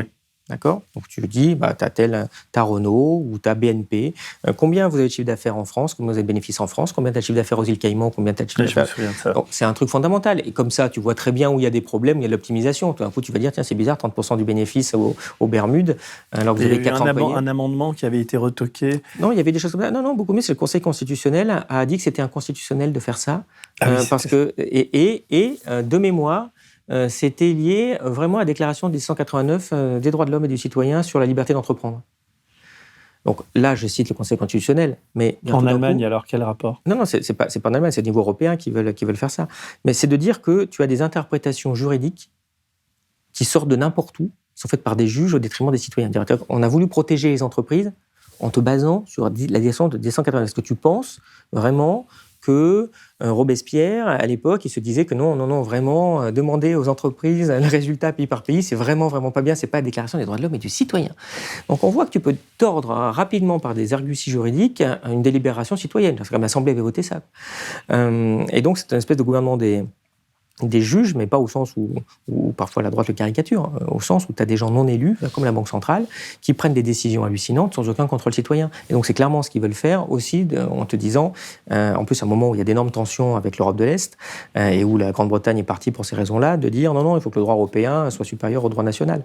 Il faut dire, il me semble qu'en France, on est bien protégé quand même au niveau des droits de l'homme et du citoyen, c'est la Constitution française. Donc, pourquoi on aurait besoin d'un truc ? Tu te dis, mais qu'est-ce que ça va apporter en plus et à qui ? Si c'est pour avoir plus de droits, moi je suis pour. Bon, est-ce que c'est pour en avoir moins ? Tu es souverainiste, toi ou... Je ne sais pas ce que ça veut dire être souverainiste. Non, mais tu vois bien ce que je veux dire. Par rapport à l'Europe, là, tu es très critique. Est-ce que tu penses que notre salut est quand même... Je vais te répondre, c'est une question qui est centrale. C'est quoi le contraire d'un souverainiste ? C'est un européiste, on pourrait dire, non? Ouais, mais par rapport à la souveraineté, c'est quoi? C'est quelqu'un qui dit « moi, je veux pas être souverain, moi, je veux pas décider. Non, vous décidez pour moi, mais moi, je veux pas du tout. » Pour moi, la souveraineté, c'est synonyme de démocratie. C'est-à-dire, on est ensemble dans un espace et on décide souverainement. Alors après, ce que tu es en train de demander, c'est est-ce que tu es un espèce de souverainiste français, contrairement à un souverainiste européiste? Parce qu'ils sont souverainistes, les européistes. Ils veulent une souveraineté européenne. Ouais. Que je sache, ils disent pas « non, je veux plus de démocratie du tout ». Donc on voit que comme tout le monde est souverainiste, c'est pour savoir si c'était plutôt au niveau national ou si c'était plutôt au niveau européen. La réponse, elle est donnée par la Cour constitutionnelle allemande. Quand on est européiste, on écoute comme ce que disent les Allemands. Ils te disent qu'il n'y a pas de peuple européen. Donc il n'y a pas de peuple européen, il ne peut pas y avoir d'assemblée qui peut vraiment représenter la vie du peuple européen. Pour l'instant. Oui, d'accord, on verra dans 50 ou dans 100 ans. Mais de toute façon, s'il se passe ça, il va se passer quoi? Tu auras un gros truc, comme il y a aujourd'hui au Parlement européen, où tu auras forcément une coalition entre la droite et la gauche, et puis tu n'auras jamais de politique qui pourra changer, tu n'auras pas jamais de politique alternative. Donc toi, tu es favorable à une sortie de l'Europe Je suis pas favorable à une sortie de l'Europe, si tu veux, c'est aussi illusoire. Il y a des types qui te disent sans arrêt Frexit, la solution n'est pas là. Moi, je veux qu'on retrouve de la souveraineté, je veux qu'on retrouve de la démocratie, c'est ça le sujet. Qu'est-ce qu'a fait l'Angleterre? L'Angleterre n'a pas le choix, elle a dû partir parce que les électeurs anglais ils sont sensibles à la démocratie. C'est eux qui ont inventé la démocratie parlementaire. Ils ont bien compris que c'était pas démocratique ce truc-là. Mais qu'est-ce qu'ils ont fait quand ils sont sortis? Ils ne sont pas dit on sort, merci à Dieu. Immédiatement, ils ont re-signé un accord qui est très compliqué avec l'Union européenne. Donc en fait, en gros, qu'est-ce qu'ils ont fait? Ils sont revenus au traité de Rome. Ouais. Tu as une zone où tu as le traité de Lisbonne, et puis tu as l'Angleterre qui fait un espèce de traité de Rome. C'est ça le traité historique. De toute façon, les économies, elles sont enchevêtrées. Il faut qu'il y ait de la coopération en Europe, évidemment. Mais ce qu'ils font là, ce qu'ils essaient d'appeler, on fait l'Europe, ils ne font pas l'Europe, ils font l'organisation néolibérale de Bruxelles. Alors, c'est ça qu'ils ont fait. Alors, est-ce que je suis pour l'organisation néolibérale de Bruxelles? Non. Mais on voit très bien que c'est fait pour attenter l'euro. On l'a vu, ce n'est pas une monnaie. C'est un instrument pour enlever la démocratie. La preuve, en ce moment, il s'occupe de la masse monétaire, il la double, on ne te demande pas ton avis, il ne le demande à personne, il décide tout seul. Et quand tu te mets en commun comme ça, tu sais, quand on te dit oui, il faut se mettre en commun, il n'y a qu'à décider, il n'y a qu'à fusionner un gros État, parce que tu rends-toi compte, il faut peser face à la Chine, il faut peser face à la Russie, ou aux États-Unis, on n'a jamais rien pesé. En fait, ça fait 70 ans qu'ils font ça, on pèse plus ou on pèse moins? On pèse moins. Faut vraiment être allé, faut ne jamais être allé dans une assemblée générale de copropriétaires pour t'imaginer que quand on est nombreux, on a plus de poids. Non, t'en as moins. Si on est nombreux à penser la même chose, non, on en a plus. Moi, si je prends 10 Denis Robert, on va être vachement fort. Mais si je prends un Denis Robert, si je prends un Léa Salamé, si je prends machin, que je dis tiens, on se met à 27, on se met d'accord sur un truc, on va voir quoi? On va pas Pif Gadget, on va se mettre d'accord là-dessus, mais ça va pas aller au-delà. Mais ça peut pas être. Je fais comment face à des Allemands conservateurs? Je fais comment face à des Polonais conservateurs? Je fais comment face à des Grecs qui sont du Sud? Je fais comment quand on va se mettre d'accord sur rien à peu près. On a des valeurs différentes, on a des visions différentes. Ce qui est intelligent, c'est d'avoir un espèce de traité de Rome où, économiquement, et encore dans certaines limites, en particulier pas avec des libertés de circulation des capitaux spéculatifs, ça c'est pas possible. On voit bien que tout ça c'est fait pour aider la finance et que c'est pas fait pour aider le citoyen. Et jamais on te donne plus de pouvoir là-dessus. Par contre, oui, des coopérations en Europe, oui, mais par contre, il faut faire très attention parce que quand on te dit c'est des délégations de souveraineté, non, c'est des pertes de souveraineté. C'est ça leur vision. Et leur vision, ils ont fait la Banque centrale. On t'a dit, tiens, la Banque centrale, c'est comme toute la politique monétaire, c'est la vie des gens, c'est sorti du débat démocratique. Tu les laisserais faire, ils vont te dire, mais sortez le gouvernement aussi. Et c'est d'ailleurs à peu près ce qu'ils font. Et puis c'est un peu ça le macronisme. On l'a donné à des experts. Puis si c'est pas nous, c'est des populistes. Vous voyez bien que c'est pas possible. On veut pas de démocratie. Et pour finir, ce que je cite souvent, c'est Alain Madelin. Parce que les libéraux historiques purs, parfois, ils sont vachement honnêtes. C'est un vrai truc, on peut je suis assez d'accord. 1992, 4 septembre, une déclaration d'Alain Madelin, voter Maastricht, c'est l'assurance vie contre tout retour à une expérience socialiste façon 81-83. Il avait dit ça, Madelin? Et c'est parfaitement vrai. C'est dans le baptisé de Maastricht, d'ailleurs, oui, c'est dans Le Monde, tu le retrouves. Oui, mais c'est vrai. Et la preuve, comment aujourd'hui, essaye de faire une expérience type 81. Je parle même pas d'un truc encore plus extrémiste, 81. Tu peux pas. On va te dire, c'est pas possible. Tu as les grands... Parce que les gens ne sont pas au courant de c'est ce que Mélenchon essaie de faire un tout petit peu avec son avenir en commun. Oui, d'accord, bien sûr. Mais tu vois très bien que ce n'est pas possible. C'est interdit, en fait. Ça a failli marcher. Hein. Il n'est pas passé loin. Là. S'il n'y avait pas eu avec Hamon le problème qu'il y a eu, ça aurait pu. Alors, c'est pas complètement délirant. Alors, c'est pas complètement... c'est pas complètement délirant de quoi? L'élection n'est pas complètement délirante, évidemment. Et après, la mise en marche du programme. C'est là que les problèmes commencent. Est-ce qu'on reparle de M. Tsipras, quand même? Non? C'est ça, en fait, qui t'attend. C'est qu'immédiatement, la Banque centrale te coupe les vivres si tu ne fais pas ce qu'il faut. C'est ce qui s'est passé avec la Grèce. Et tu ne peux pas survivre, en fait, face à ces attaques-là. Si la Banque centrale te dit « je vous coupe les vivres », terminé, qu'est-ce qu'il fait, Mélenchon? Il ne peut pas. Puis il ne va pas dire, maintenant, je vais refaire le franc dans 6 mois. De toute façon, c'est pas grave. De toute façon, tu vas avoir immédiatement toute la finance contre toi. Et quand je t'écoute, là, je me dis, tu es sûr que c'est journaliste que tu veux faire, là, parce que tu peux créer ton... Tu parles comme un politique, là. Mais je ne parle pas comme un politique. Tu me demandes mon avis. Mais non, mais c'est vachement intéressant. Tu me demandes mon avis sur ce qu'on peut faire. Mais il n'y a plus de démocratie. Et d'ailleurs, c'est un des problèmes. Pourquoi il y a du macronisme? Pourquoi il y a ce qui se passe? Les gens ne se rendent pas compte de ce qui s'est passé, en particulier depuis 2012, quand au-delà même du traité de Lisbonne, qui était déjà un vrai problème démocratique, c'est le suivi des politiques économiques qu'a signé François Hollande, après avoir dit qu'il ne le ferait pas. Je veux dire, tous les budgets sont contrôlés. Tu as les grands principes de politique économique qui sont négociés au niveau européen. Tu as un document qui n'est pas très très long, que personne ne connaît. Je veux dire, ce truc-là, tu vois, peut-être ça doit faire 2-3 pages. Je ne l'ai pas regardé depuis longtemps. J'ai vu ça, je n'y croyais pas. Tu as, pays par pays, tout ce que vous devez faire, on est d'accord, donc on va faire la réforme des retraites en France, on va faire machin. Tout ça, c'est déjà décidé au niveau supérieur. Donc ton bulletin électoral en 2022, il ne va pas servir à grand-chose, Coco. C'est déjà voté.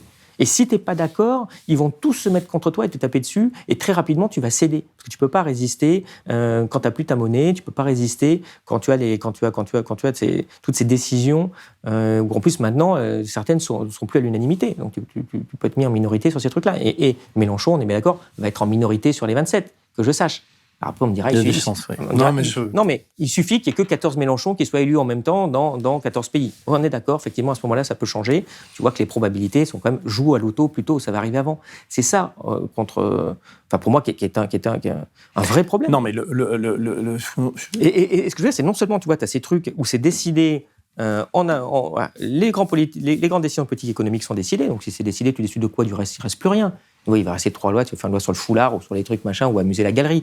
Mais tu n'as plus de pouvoir, tu ne peux plus faire une expérience comme 1980. Tu ne peux pas dire bonjour, je vais nationaliser les banques, c'est interdit, et les règles européennes de concurrence. Tu ne peux pas dire tiens, je vais augmenter le SMIC de temps. Non, on va te dire ah non, c'est pas possible, au niveau de l'euro, tu vas déstabiliser ta monnaie, donc c'est interdit de faire ça. Tu vois très bien, reprends le programme de 1981, tu vois qu'aujourd'hui, il est impossible de le faire. Alain Madelin avait raison.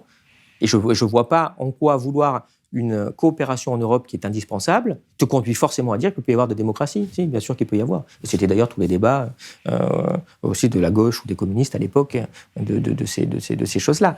Et donc, je répète, non seulement tu as ces grands principes, mais après, effectivement, tu as tous les ans le gouvernement qui répond point par point à la Commission européenne en disant « Alors, vous m'avez demandé de faire la réforme des retraites. Oui, vous inquiétez pas, c'est prévu, c'est machin. » Enfin, tu vois très bien que tu as le gouvernement qui est en train de répondre à une autorité extérieure qui est non élue. Tu te demandes d'où ça sort et qui mène une politique néolibérale qui est vraiment néfaste pour 90% de la population. Et rompre avec la Banque Centrale Européenne, si tu fais une sorte de Frexit ou le Brexit des Anglais, parce que tu poses comme immuable le fait que la Banque Centrale coupe les vivants. Mais bon, oui, mais ça veut dire la fin de l'euro. Capable de... ça veut dire la fin de l'euro. Ça veut dire la fin de l'euro. Bien sûr. Mais tout économiste sérieux t'explique que c'est à peu près n'importe quoi. Que ce soit des économistes de gauche, que ce soit des économistes... Moi, je m'étais amusé... La fin de l'euro ou l'euro qui est n'importe quoi? L'euro lui-même.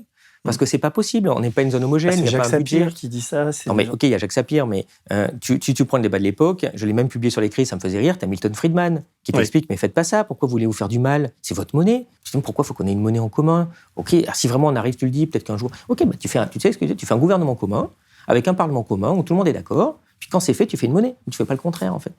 Parce que ça ne marche pas. Et ça ne marche pas, je répète, tu as actuellement la Banque centrale, il y a 9% d'inflation en Lituanie, 9%. Il y a 2% au Portugal. Et puis ça s'échelonne. Tu fais quoi? Le Lituanien vient te dire, j'ai le feu. S'il te plaît, remonte les taux. Il y a une urgence. Le Portugais te dit, tu me touches à rien, ça va très bien. Si tu me montes les taux, tu vas me faire exploser le chômage, alors que ça va bien dans mon pays. Alors, tu fais comment? Ah ouais, ça marche pas en fait, ça peut pas marcher. Et Stiglitz le dit, Maurice Allais qui était plutôt libéral te le disait. Enfin, les gens qui s'y connaissent vraiment, tu comprends que ça peut pas marcher. Tu sais, moi ça a l'air sympa d'avoir la même monnaie, bien sûr que c'est sympa de pas changer. Mais si tu regardes les conséquences sur l'emploi, sur ce qui est vraiment une économie, quoi, comment ça s'ajuste. Bah, tu vois très bien que c'est ridicule. Ça t'oblige à ajuster par les salaires, ça t'oblige à avoir des politiques où tu augmentes plus les salariés, ça t'oblige à avoir des choses comme ça. C'est une concurrence sauvage, en fait. Mais après, si tu veux, qu'est-ce qu'il faut faire? Rien, laisse tomber. De toute façon, ça a été dit, ça a été fait, tu vois les problèmes. assis-toi sur le bord de la rivière, tu verras le cadavre de l'euro passer. Ça va exploser. On sait rien, non, pas forcément. Mais peu importe, après, j'y peux rien. Si on veut souffrir, on souffre. Moi, parfois aussi, je donne l'exemple, c'est comme une paire de chaussures, ce truc-là. C'est comme si tu dis, en Européen, on s'aime bien. Bah oui, il faut s'aimer en Europe. On dit, OK, on va tous avoir les mêmes chaussures. Bah, tu dis, OK, pourquoi pas. Beaucoup de chaussures et pas un blouson, mais si ça te fait plaisir. Puis le mec te dit, OK, j'ai fait la moyenne, c'est 42 pour tout le monde. Tu vas dire, pardon, mais pourquoi vous faites ça? Ça va être sympa, regarde, on a les mêmes chaussures. Oui, enfin, l'allemand, bon, il fait du 40, alors ça va aller, mais enfin, le grec avec ses 46, ça va pas aller longtemps, le 42. Et les mecs, ils se mettent une monnaie. Tu vas en Grèce, les prix sont 2 fois trop chers, ça se voit bien par rapport au niveau de vie. C'est donc il y a il y a beaucoup de blagues. Oui, d'accord. Mais tu te dis, mais pour l'économie, évidemment, que s'ils avaient une monnaie, s'ils avaient une drachme qui était 2 fois moins chère, toi, tu irais en Grèce beaucoup plus facilement, parce que ça coûterait 2 fois moins cher. Puis tu irais au resto, tu irais des trucs, tu ferais fonctionner l'économie, puis leur niveau de vie augmenterait. Mais là, ils sont complètement bloqués par des prix hallucinants. C'est 2 fois moins cher à Turquie, à 50 km d'eux. Donc, tu vois, c'est le genre de truc où tu peux pas faire n'importe quoi. Mais ce qui est fou, c'est que quand tu regardes, les mecs de l'époque te le disaient, quoi. Les types sérieux te disaient, mais attendez, ça va jamais marcher votre truc. Vous allez avoir des distorsions dans la zone. Comment vous allez faire? On voit très bien qu'on n'arrive pas à gérer ça. Alors ça fait du chômage en Italie, ça fait des problèmes d'inflation maintenant. Voilà, et tu te dis surtout, ça ramène quoi en fait? On nous avait promis, je reprends, la plus forte zone de croissance sur la planète. Elle est là. Il n'y aura plus de chômage. Comment on va faire avec le plein emploi qu'il va y avoir grâce à l'euro? Il est là.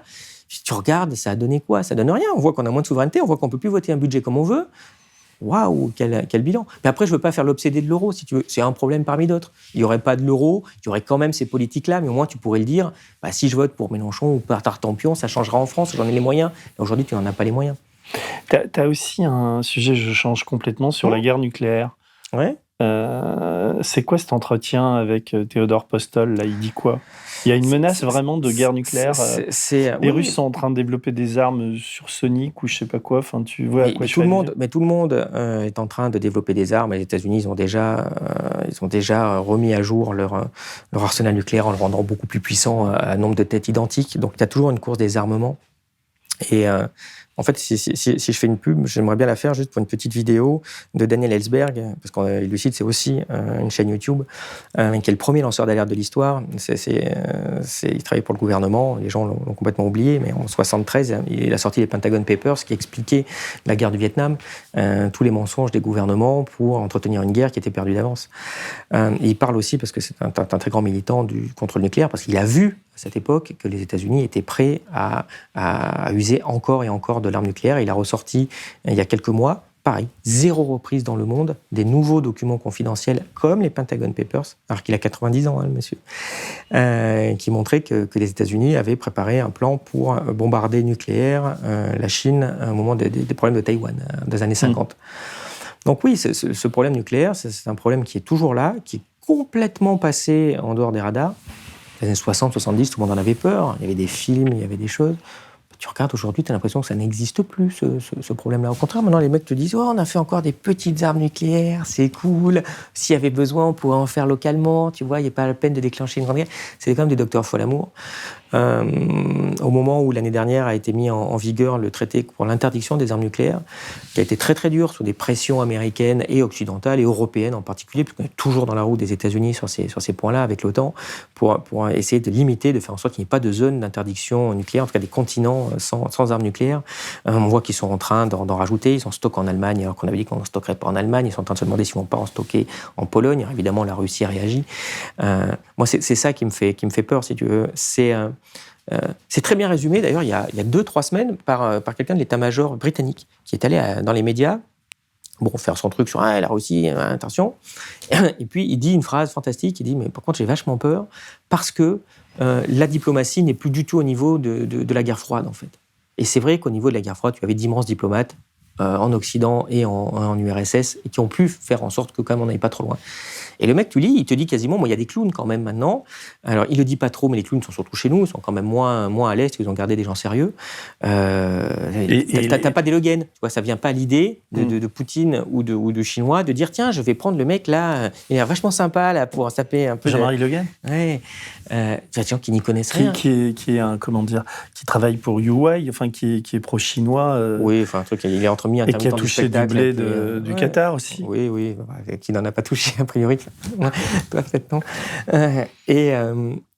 Non, mais c'est fabuleux. Je veux dire, on a une nullocratie colossal. La diplomatie française sous Macron, en général. On l'a vu avec la crise australienne. Tout est ça. C'est une nullocratie. Et le macronisme en particulier est, je pense, une extension de cette nullocratie. Les plus nuls, on va les mettre à des postes à responsabilité. Pourquoi aussi? Pour les raisons que j'évoquais tout à l'heure, c'est que les gens compétents n'ont pas envie d'être ministre parce que ça ne sert plus à rien. Tu peux plus rien décider. Tu fais des tweets et tu te fais emmerder par les journalistes toute la journée. Voilà, c'est ça ton métier de ministre. C'est vrai, tu as envie d'être ministre, toi? Tu peux rien changer. Tu vas dire, bah oui, tu auras des idées. Tiens, je veux faire ça. Non, c'est interdit, pas possible. Bon, alors, il te reste quoi? Il te reste à agiter, faire les trucs, et puis c'est comme ça que tu te retrouves avec Schiappa et Darmanin, quoi. Donc, moi, ministre de la Justice ou de la Culture, si je peux faire ce que je veux, ça me branche assez. Oui, mais tu comprends, c'est si toi, je peux l'économie, faire, si je peux faire ce que je veux. Non, mais je veux pas faire ça. Parce que ça ne sert à rien. On n'a plus les moyens de faire ça. Rediscutons-en si un jour on a remis une démocratie. Mais s'imaginer qu'on peut encore avoir des moyens de changer ce qui se passe, non, aujourd'hui, ce n'est plus le cas. Ça peut le redevenir, mais aujourd'hui, c'est plus possible. Donc, tout débat politique. Donc, c'est pour ça que les gens s'en vont. Non, mais c'est vrai. Quand tu regardes, par exemple, la société du spectacle. De la droite, c'est la société du spectacle. Ouais. Non, mais on est d'accord. Moi, en même temps, c'est fascinant. Enfin, j'ai regardé, je ne les ai pas tous regardés, mais la droite, là, quand l'émission sera diffusée, il sera élu, on ne sait pas qui ce sera, mais on les regarde comme un ethnologue, quoi. Ou quand tu regardes Zemmour, par exemple, ça moi, je regarde pas, moi. Mais il y a des limites. Mais sinon, pour le reste, moi, je regarde même plus, en fait. Il y a des limites. Si tu fais Lucide, tu es obligé je veux dire, professionnellement, tu es obligé de te le taper, quand même. Mais, d'accord, entendons-nous bien, quoi. Non, mais tout ça, si tu veux, c'est du... Tu sais, Lucide, c'est pas non plus être que dans l'actualité immédiate. Ça, c'est vraiment pas notre truc. Moi, je fais du temps long, et je t'explique les choses, et on fait d'ailleurs que 1 à 2 articles par jour, qui sont des articles denses, profonds, pour nous, ce qui est important pour l'avenir. Le truc chaîne d'infos où tu as une nouvelle info toutes les 10 secondes pour t'hypnotiser, tu sais même plus ce dont on a parlé hier, où on te fait un truc sur la dernière déclaration. Ah ouais, t'as vu quand même ce week-end, quand même tu dis oui, t'as raison, moi j'essaie de regarder parfois. On t'explique comment les gens, les commerçants de Besançon ont appelé leur activité commerciale du mois de décembre. C'est-à-dire, c'était quoi? C'était Fantastique Décembre, et donc c'est 2 jours de polémique sur Twitter sur les gens de droite comme ça à foutre en fait. Pour expliquer que ce soi-disant, ils voulaient pas appeler ça Noël alors que c'est n'importe quoi. Enfin bon, bref. C'est de la perte de temps. Moi, je suis pas là pour faire perdre de temps aux gens. Je suis là pour leur expliquer ce qui se passe au niveau de leur vie, de l'inflation, des prix de l'immobilier, des risques nucléaires, des risques géopolitiques, de l'environnement, du climat. Tu fais un édito. Donc, si tu veux, Zemmour. Ouais, non, mais c'est déplorable, mais voilà. J'aime pas. En plus, c'est faux rebelle, tu sais. Ce mec qui vient te dire. Ah, je suis censuré. On peut compter le nombre de milliers d'articles. Je sais. Dis-moi, tu fais... On pourrait peut-être terminer là-dessus, parce qu'on pourrait parler des heures, mais... Bien sûr. J'aimerais... Tu fais un édito là, sur comment les réseaux sociaux ont détruit la démocratie. Tu peux développer un peu? Enfin, est-ce que tu... C'est un vrai problème par l'exacerbation des passions, si tu veux, que ça donne. Et surtout, moi, ce que je trouve assez inquiétant, c'est l'éloignement d'un référentiel commun. Factuel. On n'arrive plus à savoir ce qui s'est passé, donc c'est très difficile de débattre. On l'aura vu, c'est parti aux États-Unis. Moi, je sais pas, tu prends l'exemple de l'élection de Trump. Les types qui t'expliquent, et j'ai eu l'impression qu'à peu près 80% des mecs de droite se sont mis à penser que les démocrates avaient bourré les urnes, enfin en tout cas ou à distance, par l'élection à distance. Tu dis mais c'est n'importe quoi, il n'est pas possible de manipuler l'élection américaine en votant à distance, parce qu'évidemment tu ne sais pas à l'avance qui ne va pas aller voter, et puis il se trouve qu'en plus aux États-Unis ils nettoient les listes électorales, donc il y a très peu de gens qui ne vont pas voter en étant sur une liste électorale.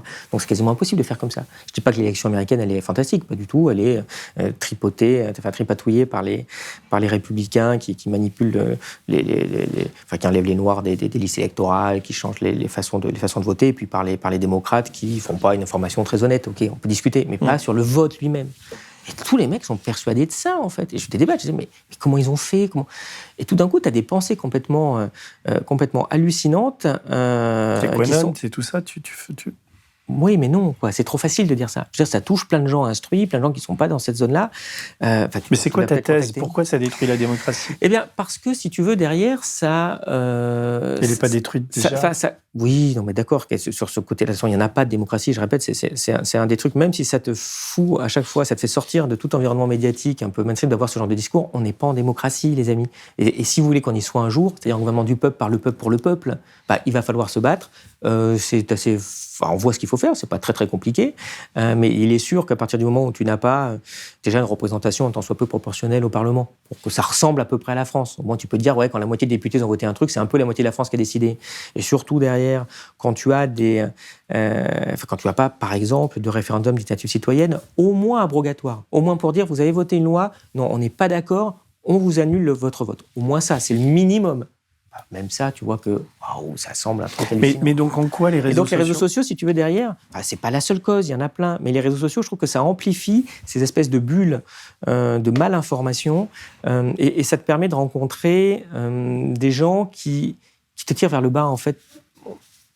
Tu vois, avant, tu disais une connerie, t'avais quelqu'un qui te dit hey, Denis, tu vas un peu loin, bon, calme-toi, là, t'exagères un peu. Mais sur les réseaux sociaux, tu vas trouver 200 mecs qui vont te dire ouais, t'as dit une saloperie, ouais, super, vas-y plus fort la prochaine fois quand même, là, t'as BHL, remets-lui dans une couche. Je veux dire, on va te tirer sans arrêt vers ce qui va faire le plus de buzz, vers ce que les gens vont vouloir vivre, et non pas vers... C'est le message que j'ai parfois sur Elucide. Vous savez, les choses, c'est vachement compliqué, c'est pas blanc, c'est pas noir, vous trouverez pas toute la vérité sur Elucide, consultez bien différentes sources. Voilà, c'est déjà des éléments, si tu veux, où tu peux dire, je suis pas en train d'être embrigadé. Les réseaux sociaux, c'est un peu le contraire. C'est venez là, ne suivez que ça, y a des ennemis. C'est ce genre de truc qui est amplifié. Écoute, nous en tout cas à Blast, moi j'aimerais qu'on devienne une sorte de carrefour puisqu'on est en accès libre et qu'on se bagarre suffisamment pour ça. C'est pour ça qu'on est financé, c'est pour ça que d'ailleurs on est en pleine campagne de financement. Si on veut continuer à pouvoir t'inviter, etc., il faut continuer ou à s'abonner ou à nous aider par des dons qui sont tous défiscalisés. J'imagine qu'Elucide aussi vit sur des dons. Combien t'as d'abonnés ?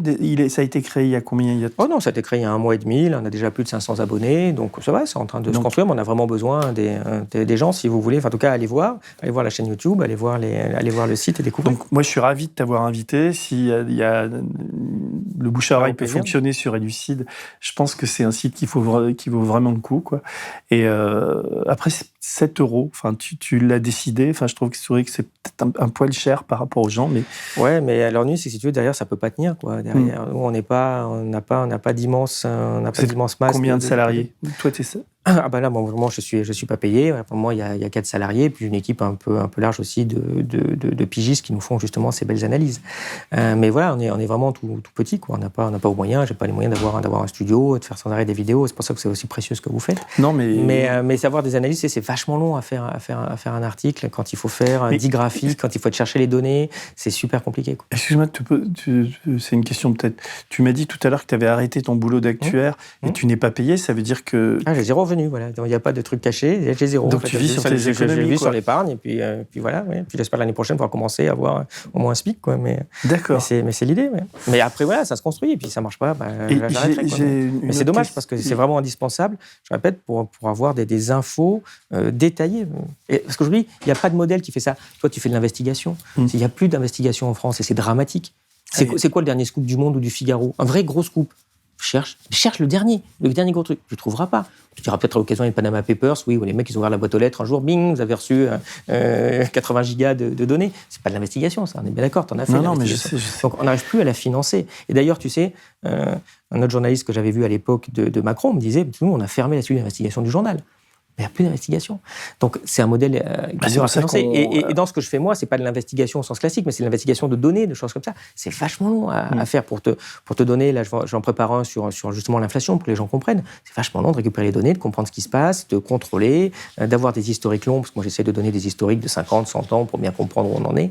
Voilà. Donc, c'est des modèles économiques qui sont vraiment pas simples, parce qu'on n'est pas aidé, il n'y a pas de subvention, et que je serais heureux de faire 2 € même gratuit, mais derrière, ça tient. Alors, moi, je me suis rendu compte que dans les motivations des gens qui nous financent, on a quand même levé pas loin d'1 million d'euros. Si on n'avait pas eu des petits ennuis à la fin, on aurait pu lever beaucoup plus. En un an, on a créé une vingtaine d'emplois, 14 CDI, etc.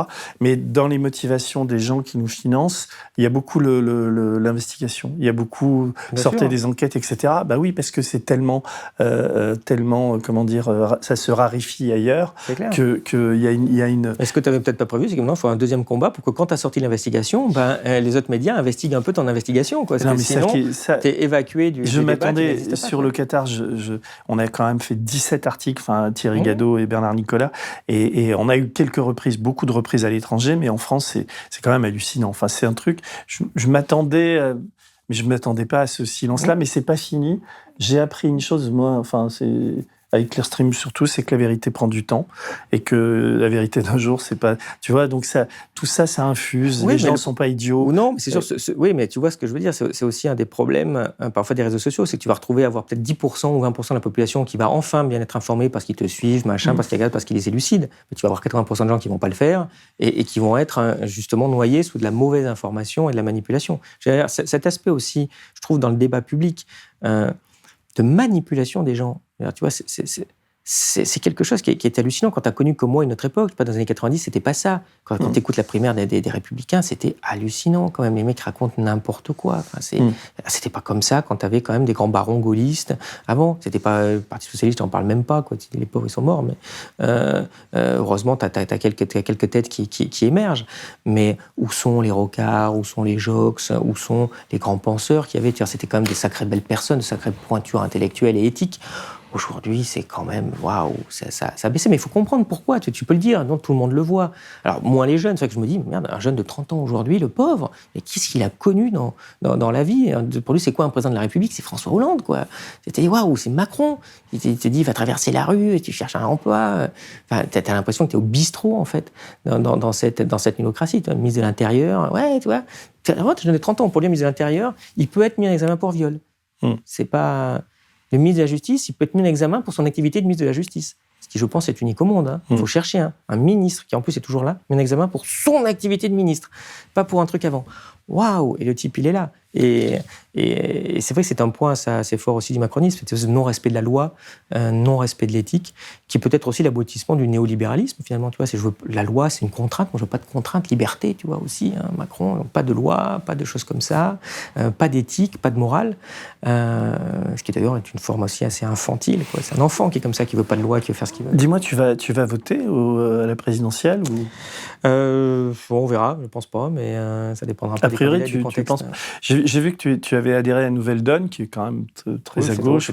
C'était en 2012, ça. Oui, il y avait la Routoureau, à l'époque, Bruno Gassio. J'y croyais encore un peu à l'époque. Ouais. Après, tu vois comment les systèmes marchent.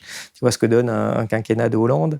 Et tu vois à quel point c'est dangereux, à quel point tout ça est un peu un cirque. Donc là, tu me dis que tu voteras probablement pas. Bon, ça dépendra, je dirais, du niveau de risque et d'intensité du truc. Mais je répète,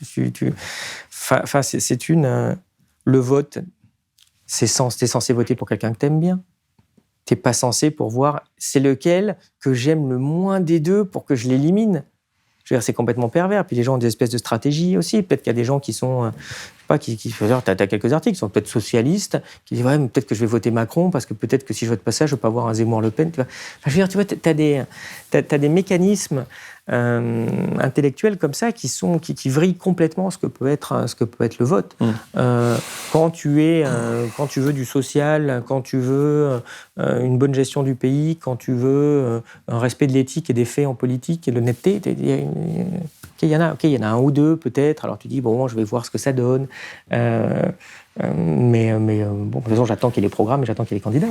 Mais en tout cas, oui, c'est pas bon, pas bah écoute, d'ailleurs, moi, je sais pas ce que je voterai, mais j'ai 2-3 idées. Mais bon, on va voir. La campagne va quand même être, d'un point de vue, on va dire, au moins ethnologique, assez intéressante. Elle l'est, je trouve, mais bon, en même temps.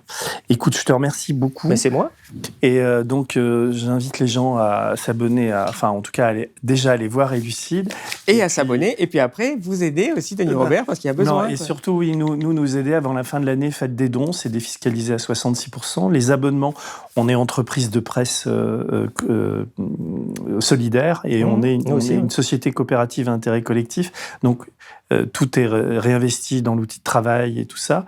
Et les abonnements sont défiscalisés à 30%. Donc, avant le 31 décembre, je vous en prie, aidez-nous, abonnez-vous. Ça nous permet d'inviter des gens comme toi, Olivier, merci. Et de faire aussi la promo des sites qu'on aime bien, et puis de se battre contre la merde qu'on nous met dans la tête partout. Et j'allais dire aussi, n'hésitez pas à partager bien sur les réseaux sociaux, parce que c'est quand même, malgré tout, ça peut aider à ça, pour faire connaître, en fait. Vous voyez bien que c'est un aspect très important. Il ne suffit plus de produire de la bonne info, il faut aussi la diffuser, parce que sinon, elle ne se diffuse plus naturellement. Écoute, nous, on est je crois, à 17 000 abonnés. On a commencé un peu avant toi. Ça fait 9 mois qu'on existe, et on a 360 000.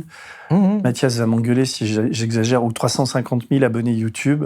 Et c'est un peu ce qui fait notre force. Oui, ça c'est bien. Quoi. Mais nous on est, en tout cas, j'ai constaté qu'on était vraiment plombé par les algorithmes sur YouTube parce que j'ai sorti une interview de Chomsky que YouTube diffuse pas, de Daniel Ellsberg, parce que il parle de guerre, il parle des États-Unis, il parle de choses, et donc les algorithmes, on s'aperçoit qu'ils marchent très mais mal. Il faut nous très vite, une fois qu'on a beaucoup d'abonnés, il faut qu'on crée notre propre, il faut notre propre outil. On va créer une application, donc on a vraiment besoin de.